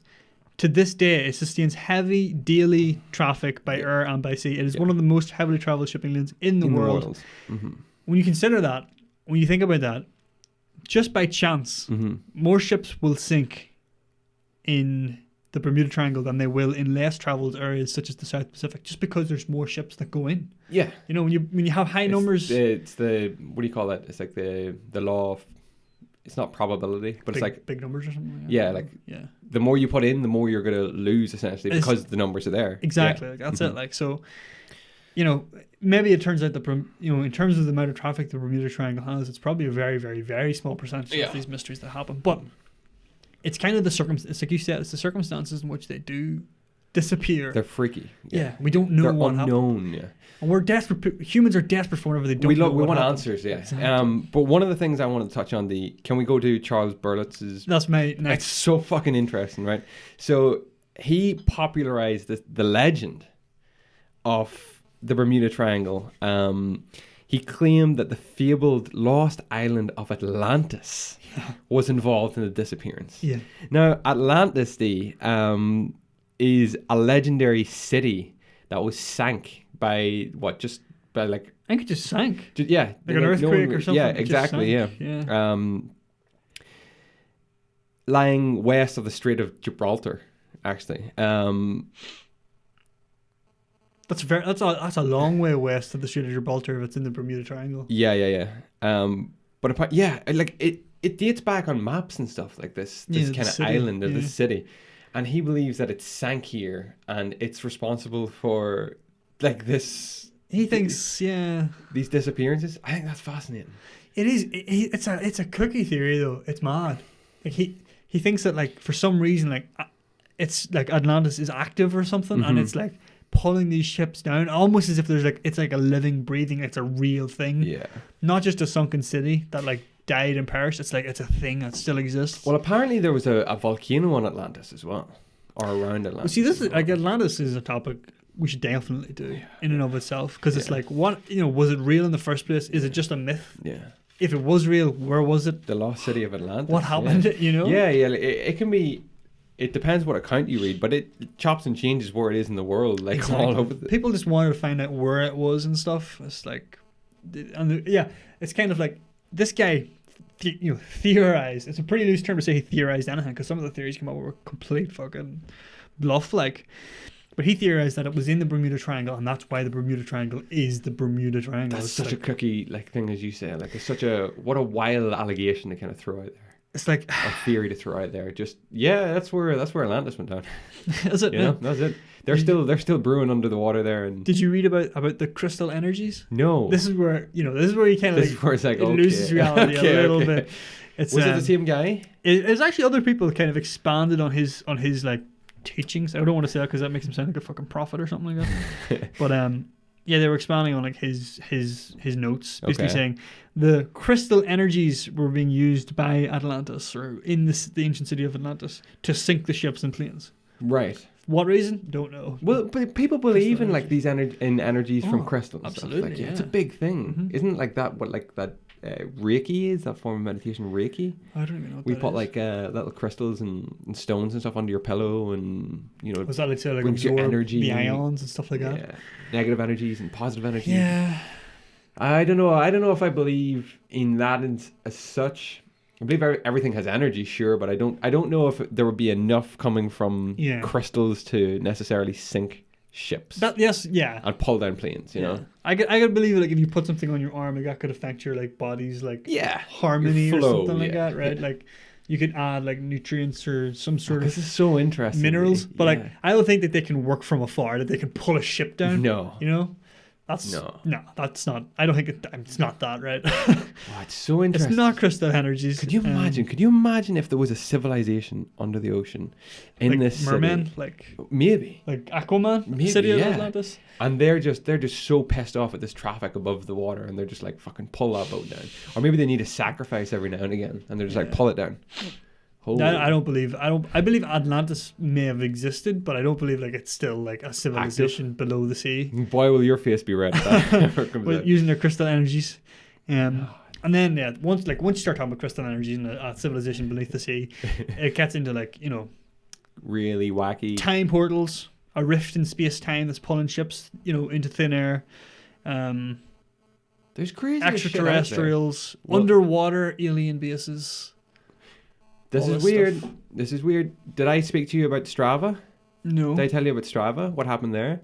When Strava was first released, so Strava is an app for your phone that's I thought it was a running app. A running app, yeah, that's exactly what it is. When it was first released, they hadn't ironed out the kinks, and a load of like people all over the world were using this. But there was a lot of people within government and high-profile jobs that were using this, and it tracks your movement, and it like sends like a daily report almost, and you can see where people have moved. They've been running. But there was a load of people found under the ocean. Oh right. People found in like these bases under the ocean, right. like their daily steps, like they'd made this commute to somewhere in the ocean, had walked around all day, and then went home, and people were like, "What the fuck's going on?" Like there's just these people, and then all of a sudden Strava was updated or fixed, and these people disappeared. Yeah. So what's that about, D? Yeah. You know? But like, would aliens be using Strava? I don't know if aliens be using it, but there could be bases. I mean, I've heard strangers. I believe bases under the water for sure. Yeah. Did you hear what Microsoft did recently? They had like they tested out like putting like like the cloud. You always think about the cloud being in the sky because it's the cloud. Are they putting it under the ocean? They put it underwater because they put their server farms underwater because the biggest problem you have with like all them computers running is keeping them cool. Overheating. So they put them in the water. Have they put theirs underwater? They tested for like 2 years there. They had this thing underwater. Whereabouts was this? Is it like just a facility, like a farm? No, facility? it was just like a big tank with all the servers in it and a cable. But like that seems incredibly dangerous. Right? Yeah. But think about it. If you needed to keep like supercomputers and shit cold. Isn't there like a supercomputer somewhere in like Sweden? Oh yeah, there's like computers the sizes of like buildings and stuff. Yeah, but they keep them like buried under the ground. Yeah, but they have like, you know, fans and stuff to keep them. They might have like mega computers down there fucking just a single oscillating fan on the table. That's what I think of when you say like fans. Yeah. But I know these are like industrial units. Yeah, these are like fucking like blowing like turbines. Yeah. Yeah, so there's a farm, I know it's off topic a little bit as well, but there's a farm in like Finland or somewhere that contains apparently every single seed of everything on the planet. That's in Greenland. Or in Greenland, sorry. Yeah, the seed vault. The seed vault. Yeah, Svarsborg or something. Svarsborg? Jesus, that's good knowledge that Thank you know. Chris, yeah. That if something like a nuclear disaster were to happen, we have everything to grow again. Regrow. So from grass to trees. I'm pretty sure this place is called Svalbard, and it's the most northern town in the world. Wow. Right? It's got like a couple of hundred, maybe 1,000 odd permanent residents. Right. But because it is the most northern town in the world, it is a fully fledged tourism industry. Right. It has an airport. It has because people want to be the most northern they can be. They want to go up and see it. It has like super fast internet, even though it's so remote. All their supplies have to be shipped in and all this here. Wow. They are completely dependent on the outside world, but they have like a full industry. And yeah, people go up and see the vault and like the Northern Lights and the glaciers and all that stuff. Like, it's incredible. This is some good stuff, Dave. This is some good stuff. There's also, not only is there the seed vault, I remember this recently, so you ever hear of GitHub? GitHub? It's like, for people who like write code and applications and stuff, you can keep them open source, like free on the internet for people to like, check and change. But they now have their own vault in an abandoned mine shaft in Svalbard, in the same place, so that if the world ends and we rediscover, you would have like, you would have, I don't know what's a good example of like to rewrite Google or something. Maybe? Yeah. You would have all of that code stored, there. or like important like medical. Oh yeah, like software. discoveries and Exactly. Wow. Yeah, Is there a particular reason why it's in this town so far north, or is it just that? I think it's because it's so barren. So like, they had like this I remember, this is another interesting topic. It's like, you think about whenever nuclear power plants started up, and they're like, we got all this nuclear waste and we got to store it somewhere. Okay. And it's going to be thousands and thousands, tens to 20 to hundreds of thousands of years before this like decomposes and it's safe. So where are we going to put this? That in 100 years, whenever we're all dead and gone, someone's not going to dig it up. It's not really going to matter. Yeah. There's so much thought put into this. Right. They have to like make, and they don't know if the people who might dig it up are going to speak English or have any fathoming of what language we speak. Yeah. There's like a nuclear destruction, or if the world ends with and where did they bury it? Well, they come up with all these like different strategies. They have to make like natural like symbols people know means danger. So like spikes, stuff like that there. No and way. They put them in remote locations. But this is why Svalbard is kind of like a key place, because where there's people, habitable zones, that's where they're more likely to be digging and fucking about. But Svalbard is not habitable. Oh, okay. So no one might accidentally bust into the vault and kill everything by accident. I feel though that because, like you said, it's become such a tourist kind of area, you're going to attract more people. But that's it. And you might start getting people starting to fuck around with a couple of pickaxes and shovels, But the thing is, they control the way in. Oh yeah. Okay. Me and you couldn't just walk in. Exactly. There's no way for us to get there unless we go through. Couldn't they dump this waste in the ocean, like deepest point of the ocean? Yeah. Probably, but I mean that's not good for the dolphins. For the fishes. For the fishies.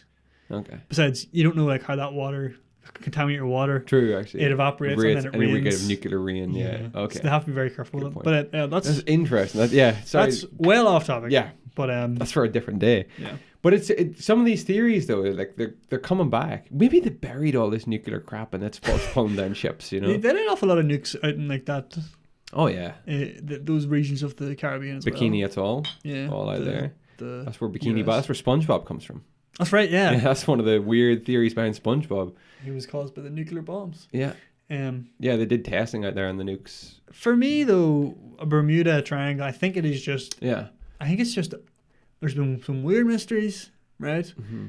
I think the methane gas one kind of makes sense for the disappearing boats. When you come to things like ghost ships, though, like, I can't explain that. Yeah. Right. Like how the hell do you put people on a boat, disappear, put more people on a boat, and they disappear too? They disappear. Like the people disappear, but all the boat's fine, it's intact. Like what? Like what? And then the boat disappears again. That's what I was thinking. Maybe it was like one of those strange phenomena. Remember like Dyatlov Pass where the wind was swirling in such a way it made people go crazy? Drove people mad. Maybe they just jumped overboard. Yeah, we can never know. And that's what makes it like kind of intriguing. Takes me back to Lost. Remember what was happening on the freighter? They were losing their minds. And remember what happened to Desmond in the Constant? He was kind of going mad. But he was traveling through time. Yeah. Well, it's it gets weird. I think it's probably not. It's probably not. It's not Atlantis. I don't think it's any of that. I think it's just. I'm open to Atlantis. I think it's just an open body of water where there's nothing around. So when things go missing and we can't find them, we get scared. It's a huge body of water. Huge body of water, and there's some weird things that seem to happen in it. Like, you'll fit most of Europe into this body of water. Oh yeah. Well, yeah. If you got rid of all of the water in Europe, you just made all the land, you'd probably fit it in.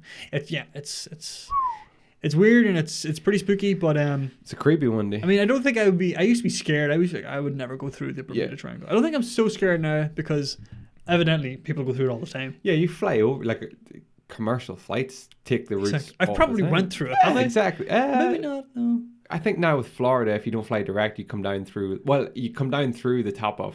I think it's just for safety. Like Nova Scotia. Oh yeah. New but York. if you were going from Florida to like Brazil, you'd probably go right over it. More than likely, yeah. Or what if you just want to fly to the Bahamas? Like you're gonna fly Bermuda out Bermuda, yeah. Or Puerto Rico or something. You're gonna fly over those areas. Yeah. So I don't think I'd be scared of going to it. As a kid, I absolutely was. I was like, no way. You couldn't pay me to do that. Yeah, exactly. But now I wouldn't.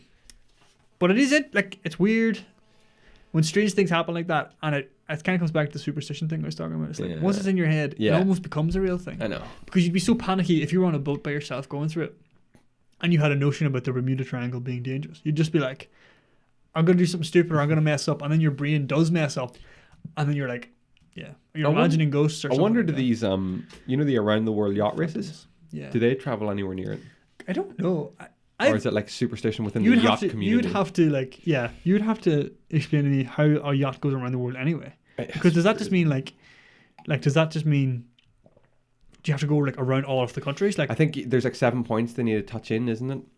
Something like that. Or like the Horn of Africa. And yeah, stuff like yeah. Something like you gotta. That's crazy that people do that. That's another fantastic story too. But they do it all the time. What do you call her? MacArthur. What do you call her? It's not Ellie MacArthur. The lady who did it. She wrote an unbelievable book. Was she the first woman to do it? Maybe, I think so. But she had like a survival story where like her like boat was like in these storms at night, and she had to get into like the water and like the pitch black, swim down and like unhook like nets and anchors and shit to like get herself out of these swells and storms. See, that's the thing, man. If you're solo on this shit, like one thing goes wrong. Well, it's a solo yacht race. Yeah. You're stupid. Okay, you're brave, but you're also stupid. Linda MacArthur? Linda McCarthy is Paul McCartney. Yeah. It's MacArthur. She's MacArthur. Okay. So I don't know. Yeah. We know stuff. We do know stuff. We do know stuff. We don't use our phones all the time. No. Right? We know some shit. Yeah. What's going on here, Chris? I'm just I just tune us in from time to time. Sorry. Chris is with the touching video. up the videomanship. Yeah. We just got a wee bit I need to get a blind. I'm just going to get a blind for there. Yeah. That'll be grand. Okay, I'll get a blind there for the next podcast. Well, that's Bermuda Triangle. That's the Bermuda Triangle. That's some freaky shit, D. Would you go? What we touched on. Whoever's listening, let us know. Would you go through the Bermuda Triangle? If we planned a retreat, an Empty Promise podcast retreat, it would be us two to go. Where's your retreat? It's in the Bermuda Triangle. Yeah. We got an island that's about 14 foot wide. We're all going to meet up there. But like, tell me, would you go to the Bermuda Triangle now? And would you have before? So like, I'd be interested to see, are there people out there who would never go and now they're kind of thinking, oh, that's not so bad, now I'd go? Or have they went the other way where like, I never thought once in my life about the Bermuda Triangle, but now I haven't heard this shit. I really want to see it. I'm not going anywhere fucking near it. Yeah. I ain't going to die. I'm not going to die in that triangle. Yeah, it's some weird shit. Like it's just the circumstance in which these things disappear. When you don't have an answer. Ghost ships, man. We got to cover some ghost ships topics soon. Definitely. Yeah. Ghost ships are so iconic as well. It's like, so fucking weird. Like, where did they come from? You know. Anyway, let's move on. Let's finish that up and let's get personal with the podcast. This is the segment of our podcast where we talk about what we've got up to in the previous week. Talk about us. And what we plan to get up to in the forthcoming week. Yeah. Talk about life. Talk about life. Talk about food. We talk about lessons in life. We talk about. If you want to get, I'm actually going to be just. You want to really learn something. You want to learn something. You listen to this because this is life. Yeah, this is life. This is real talk. Yeah. Oh yeah, this is real talk. Yeah. This is where we talk shit for about 20 minutes. Yeah. That's what this is. Yeah. It's probably my favorite part. It's probably the best part of the podcast. Yeah. People seem to like this part of the podcast. I actually checked this because on YouTube we get our analytics and we can see like who's listening and watching where. And because we have timestamps, we see little jumps. So you can see like people watch the intro and then it normally falls down because people stop watching. But then it jumps up for like the main topic. And then there's like a notable jump up for the personal part. Really? Yeah, I was surprised with that as well. Yeah. So hello people who have skipped this part in the timestamps. Well done. Welcome. Yeah. We're glad that you've decided to listen to this. We'd much rather you listen to this tiny part of it, this end part of it, than none of it. So thank you very much. I've received a couple of comments before, D, saying that we should just do an entire podcast where it's just us talking, just poisonal with the podcast, and we should do that. Actually, we should do that. That'd be a great podcast. Yeah, like a Q&A. Q&A. That's it. If you want us to do that, give us some interesting questions and tidbits. Yeah, we could. Yeah, definitely. Yeah, that'd be really cool. I like doing the topic because it always gives us something to sort of rant about for a bit. Oh yeah, especially when it's something like Bermuda. I love learning. This podcast, like, it's opened my eyes up to a lot of stuff. Yeah, Jack the Ripper, Jan Balsrud. Just something I never would have known about. Crazy little short story. Yeah. Julian Kopke. I was going to say Connor Kipchoge, but that's the dude who runs the marathon. Really, we covered all that stuff as well. Let's get personal then. Let's talk about what we get up to. Who wants to go first? Do you want to go first? Sure. Okay. Tell me what you've been up to. Tell me how your week's. I'm gonna have a jolly bean. Week's been okay, like work and all that shit. You know, all that standard stuff. Yeah. What I've been doing in my spare time, I was reading a book. I actually started it and finished it, I think this week or just over a week. My first Stephen King novel I read. Oh. So Was it sitting on the table when I was up the last day? no, unfortunately not. Don't have any. Actually, I don't own it. I just read it on Kindle. Oh, It's called 11/20. It's 11/23/63. you told me about this. Yeah. It's the story of. Remind me. Yeah. It's the story of a guy who discovers a way to travel back in time to 1958, and decides that he's going to stop the assassination of John F. Kennedy Mm-hmm. in Dallas. How was that? It's a really good read. Okay. It's a long read, Mm-hmm. but it's really good and well worth it. Is it proper like Stephen King, like what you'd imagine from Stephen King? I think so. It's Did you go very into it expecting? Because you said this is your first my King first book? Stephen King novel. So I was expecting. I kind of, because I read novellas of his before, like short stories. So I kind of had an idea of what it was going to be like. A very conversational kind of description, all written in the first person. So it's kind of like you're never being talked at by this like kind of like, how could I describe this? This intellectual, you know what I mean? Okay. It's this guy talking about, just telling you his story, and it's good that way. What struck me about this book was, initially I was kind of getting bogged down with the fact that I wanted to hear about how he's going to stop the assassination of Kennedy. But all credit to Stephen King as a writer. By the time they got To that point. it was the last thing I was interested in. Yeah. At that point, I just wanted that whole event to be over so I could get back to the stuff that happened in this room, which I was completely astounded by myself, because initially I was like, I don't really care about any of this stuff. I want to get to good stuff. Mm-hmm. And then by the end of the book, I didn't care about the actual, the pivotal moment of the book at all. Mm-hmm. But it was really well done, to be Good. fair. And then when it had a short, like kind of, closure part after that main part. Mm-hmm. And I was just like not ready for it to be done. Oh, okay. It's like, and the book is long, so the fact that you're not ready for it to be done at the end is like an amazing sign. And what's the book called again? 11/23/63. So that's the day Kennedy was assassinated. Oh. It's very good. It's one of them books. I'm still thinking about it. Like constantly, my head just rolls back to it. I'm like, I wonder what's going to happen. Is this you back into reading now? Like, did you take a break from reading there? And yeah, like it's not even I'm back into reading. I seen it. I was like, I wanted to read something. And I just flicked through and I seen that. I was like, I've meant to read this, so I'm gonna read it. Mm-hmm. And because it was so good, like I just fucking flew through it, man. Good. Yeah. So you recommend that book to Hardly recommend it. Go Good. check out some more Stephen King. Although I tell you what I do need after it. Mm-hmm. I need a story with like A to B to C. Just done. A story, Okay. Like a thriller, a crime novel or something like that. Because I don't want to be fucking sitting for another 2 weeks after my next book thinking about, I wonder what's going to happen to so-and-so. And get too invested in the goddamn characters, Chris, where I don't want it to be over. I could give you a book like that, possibly the best book I've ever read, but, well, one of them, but that's good. It's quite a long read. What is it? East of Eden. Yeah, you mentioned it. Steinbeck, you mentioned that last week. One of my all-time favorite books. Well, I actually might pick that up next. Good.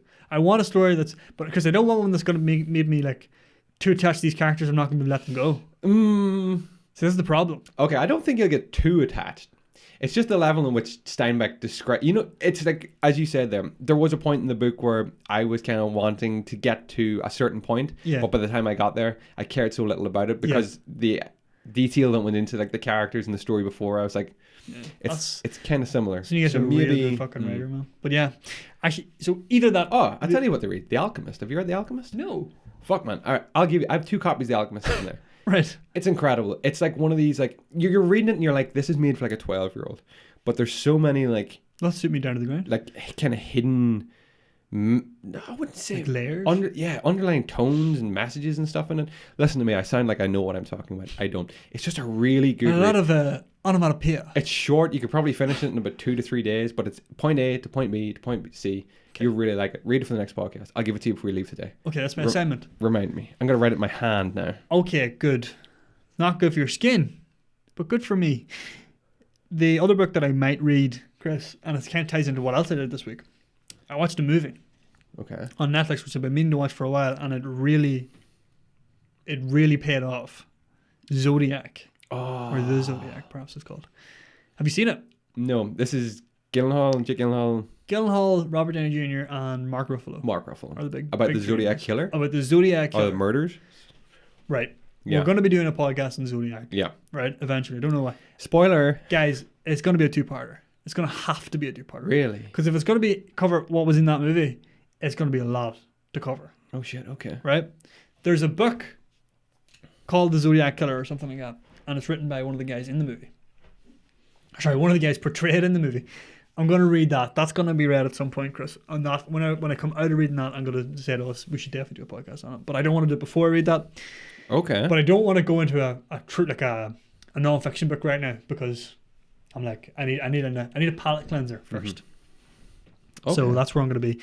But that, I'm so excited to talk about that. Really? On a podcast. Because watching it, it kept reminding me of, remember the Golden State Killer? Yes. Which, if you haven't listened to, we did a podcast on that like quite a while ago now, probably last year. Yeah. Early 80 episode, I think. But it's an amazing story about a guy who another serial killer that was investigated around the same time as the Zodiac, because there was a lot of like serial killers emerging at that time, and it has like an awesome finish to that story. Excellent. And the movie's good? The movie's excellent. Okay. Yeah, it's 2.5 hours. It's a big. But and there's a point where you're kind of like, okay, it's wrapping up, and then it just shifts into the next gear, and you're like, what? Okay. It brings it in really nicely. And it ends quite well considering the actual circumstances of the Zodiac investigation, which you've never read before. I'll not spoil. I don't know anything about it, so it comes to like a nice conclusion in something that doesn't really have a nice conclusion necessarily. Okay. But yeah, watch that film. It was excellent. Gonna read the book and read that other book. Apart from that, Chris, I've been playing a little bit of You've had a good week. Ori. Did you ever play Ori? No, but I've seen this. This is like the wee black kind of. No, it's a little white. Or a little white orb. Yes. Glowing kind of dude. I know what you're talking about. Yeah. Man, I played it twice before. Okay. In like 1.5 hour installments, and I never quite got into it. Like last Saturday, I just decided to crack back into it. Finished the game Sunday morning. It just once it clicked for me, it clicked so well. I was like so into it. Excellent little platformer, Nice. really smooth mechanics and. You play this on Xbox? Yeah, and it's not on PlayStation actually, unfortunately, but you can get it on Switch. Yeah. Oh, can you? You get it on Switch. Okay, because I'm playing a lot on my Switch lately, so. It'd be a good one. It's a great little platform you can just jump into, man. You play anything else? I played Wasteland 3. Wasteland 3? Yeah, it's like a Fallout kind of themed game. Well, Fallout is actually a Wasteland themed game, I suppose would be more accurate way of saying it. But nuclear apocalypse, post-apocalypse, exciting, very fun. And I think that's it, actually. Okay. And that's it. Like, that's all I've really been doing. You had a great week. I had a good week, yeah. I consumed a lot of materials this week. I didn't actually do much. That's a good week though. Myself. When you consume a lot like that, that's good. You know, it's good for you. It's good for your brain. It's good for your mind. That kind of stuff, dude. Just to be a passenger in other stories rather than doing things in my own life. Yeah. But I need that. Yeah, it's really Summer's good. winding to an end, Chris, and it feels like we're coming in the reading season. Exactly. We're coming into the dark nights. Oh, the sitting fall. inside. I love it. Nice and cozy. And you light the candles. Yeah. It's definitely back. We have candles burning today. Back into the candle season, D. You get cozy. Maybe a spiced latte if you're into that kind of stuff. I think my new favorite season is autumn. And I think it's probably only because we're here in it. So do I, actually, believe it or not. Yeah, I thought about this the other day as well. I really like it. Some of our best podcasts, some of our best work from our portfolio. I think it's because you're rejuvenated by the summer. Maybe You've got that's the it, energy, yeah, right? Yeah. I used to think winter was my favorite season, but I think I'm changing to autumn. Because you kind of tail off in winter, don't you? You're kind of losing that a wee bit. Spring, you kind of pick back up. Summer, you're back into it. And then fall, you start to wind down again. You wind down, but it's still nice. You get a couple of good days, dry days. The leaves are turning brown. It's a very pretty season.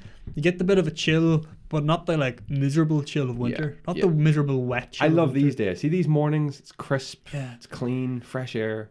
It's jumper weather, but it's not necessarily overcoat weather. Yeah. No. Oh, that And once you get to winter where it's like coat over. Jumper, coat, fucking hat, gloves, the whole long shebang. johns, the whole fucking... At that point, it's too cold. But whenever you're coming into that, I quite like it. Yeah, I like it too. So I'm enjoying our walks that we're having. I'm enjoying that. It's good. It's just a good part of the year. Good. Well done. Yeah.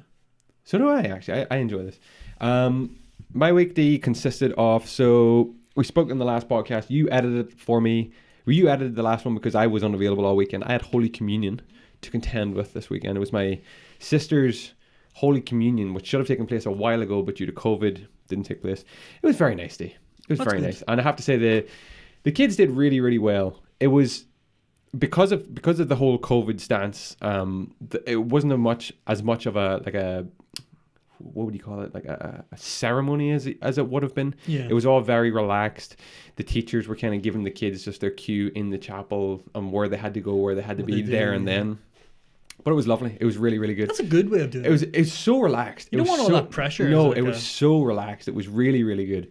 So we did that on the Saturday and the Sunday. Then during the week, what did I do? Let me see. So I took my sister then to Belfast on Thursday to Build-A-Bear. To Build-A-Bear. In Build-A-Bear. In Build-A-Bear. Now firstly, this was my first experience in Build-A-Bear, building an actual bear. Yeah. I've been in before. I've browsed. Just to browse a bear. That's a good name for a shop. Browse a bear. Browse a bear. Open it up next door.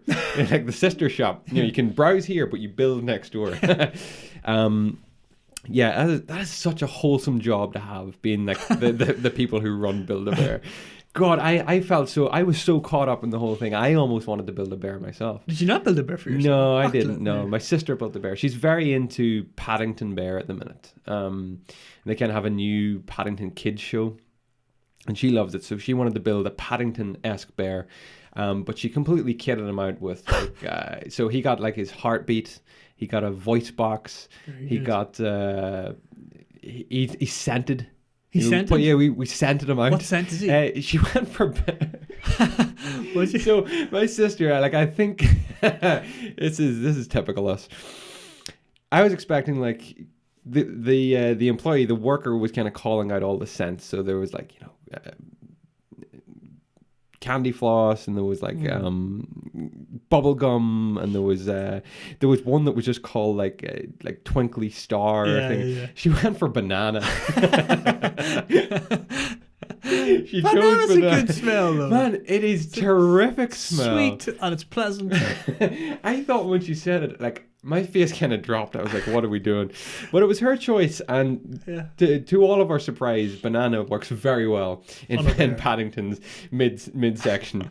So we did that. That was on Thursday. Friday, I met a friend of mine who's she's left now for England to start the next portion of her life in England. Work with her. And she was leaving, so on Friday we both went for lunch up in Belfast as well. We went to Bootleggers. Ah, yes. Got a lovely dirt burger. Dortborgel. Which was delicious. We sat up there, chilled there for a while. And on the way home, stopped in at Peatlands Park. No, Peatlands Park, just outside Portadown. No. Now, I thought I knew Peatlands Park. I thought we visited maybe for school or... I do know it. Yeah, you drive past, the train would nearly go past it. Yeah, I know that. yeah, I've never actually been in it. Well, I thought I hadn't. It's lovely. I really recommend you take doggos there. It's some really, really nice walks, and they've done up all the paths again, and it's all like bark chippings, like you're walking on bark chippings nice, like the whole way, and it's just, the motorway is close, but you don't hear it, which is really weird, and it's just all like peat kind of bogland, but it's really, really nice, and trees and rivers and stuff. Really, really nice. Took a walk around there. Took a dander. It was also my dad's birthday this week. Nice. So he turned 46 on Wednesday, and we had a party for him yesterday at the house, which was very nice. We had some cake. I seen the beers. I had some beers yesterday. Chasers as well. You're damn right. So I had some Budweisers yesterday, and had some Buffalo Trace, which is just terrific. Buffalo Trace, which uses real bull testicles. Buffalo testicles. Yeah, for that. I'll take it up to Belfast next week, and you can have a sample. Yeah, semen-esque. Yeah, semen-esque whiskey.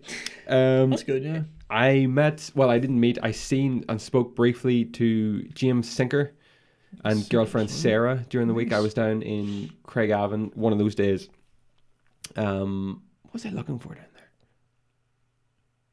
I forget what I was even doing there. You were going back for the Portadown Peatlands. Oh, I needed clothes for work. I needed like work trousers.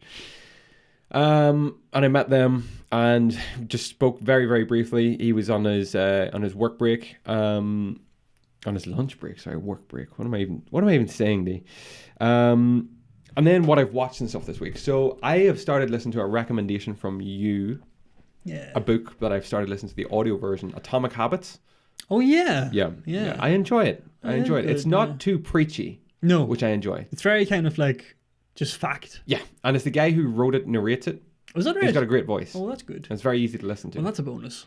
So I've been listening to that at night, which I recommend. Have you also seen the Dune trailer? Amazing. Jesus. I don't know how I didn't bring that up. I watched it like 6 times. I just thought about it. Hans Zimmer, the music. Oh, jeez. It's like a cover of Pink Floyd. Yeah, Eclipse, I think it's called. People are complaining about that. People are gonna complain.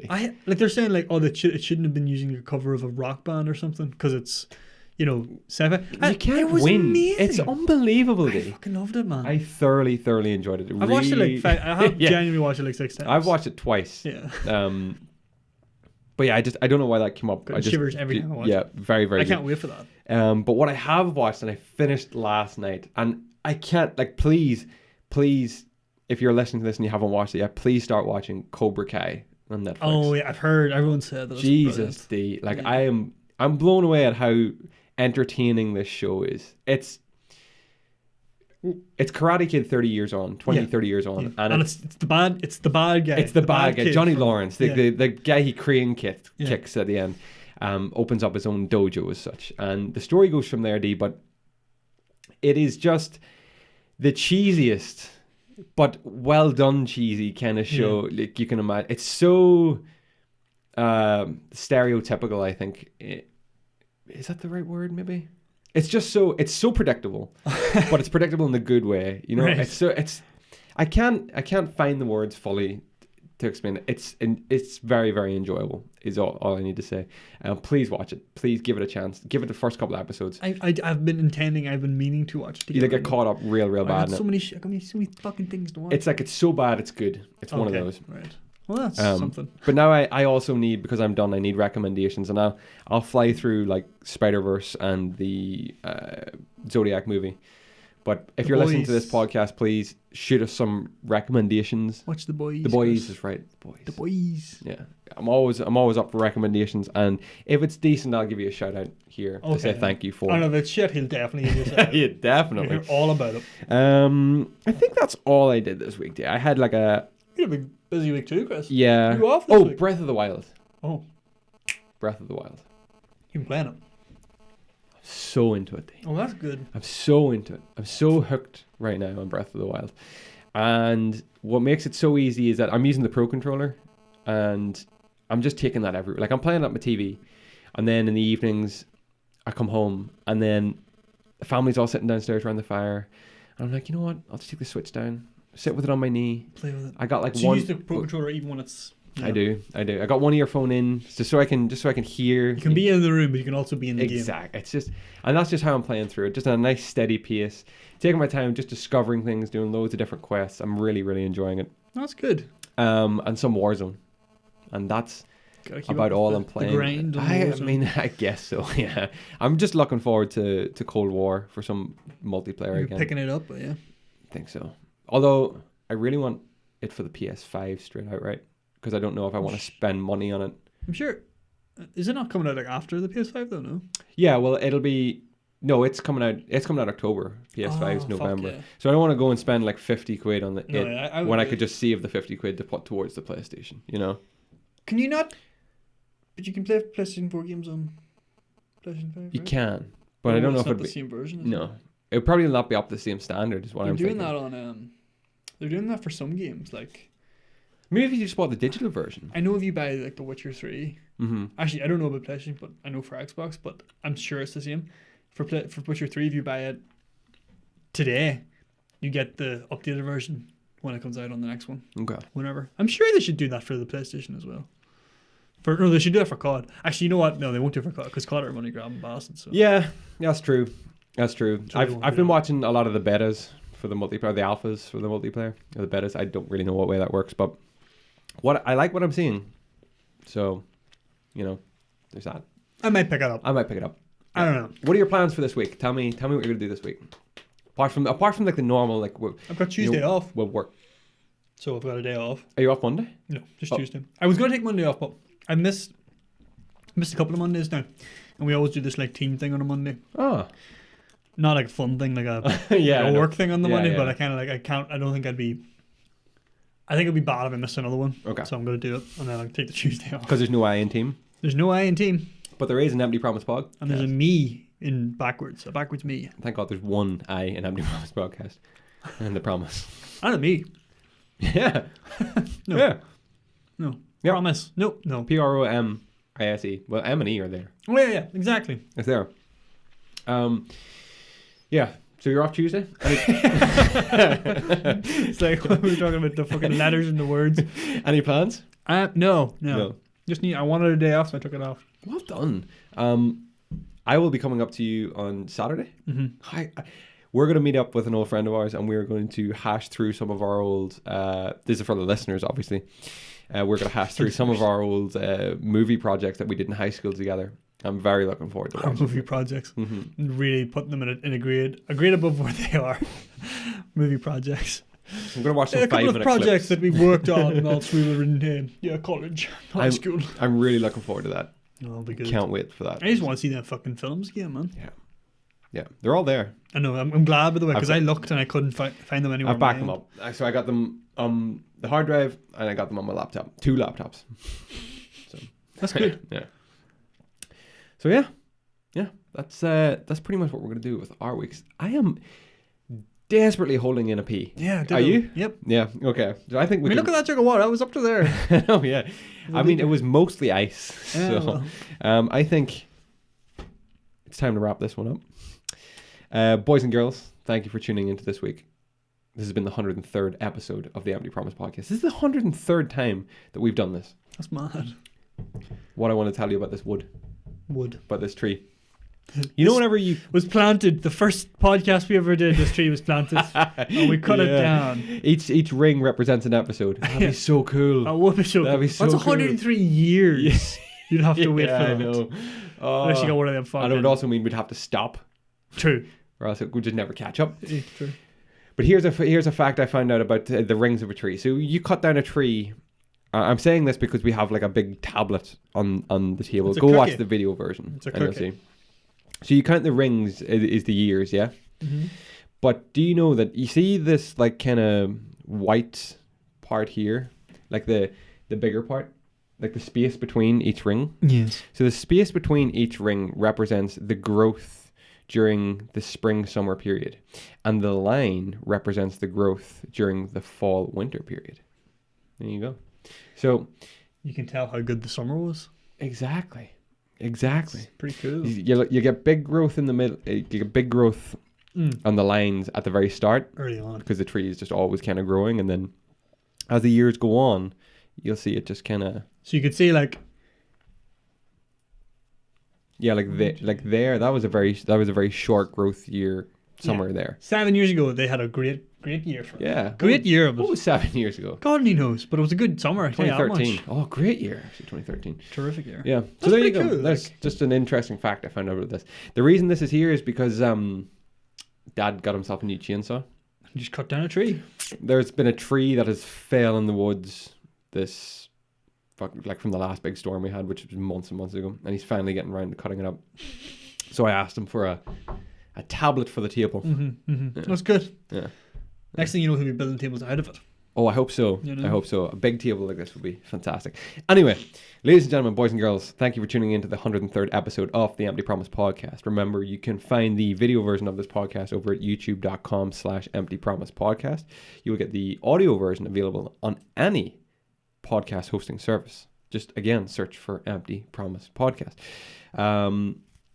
If you're watching where you are able to leave a like or a rating, please do so. It helps us out tremendously.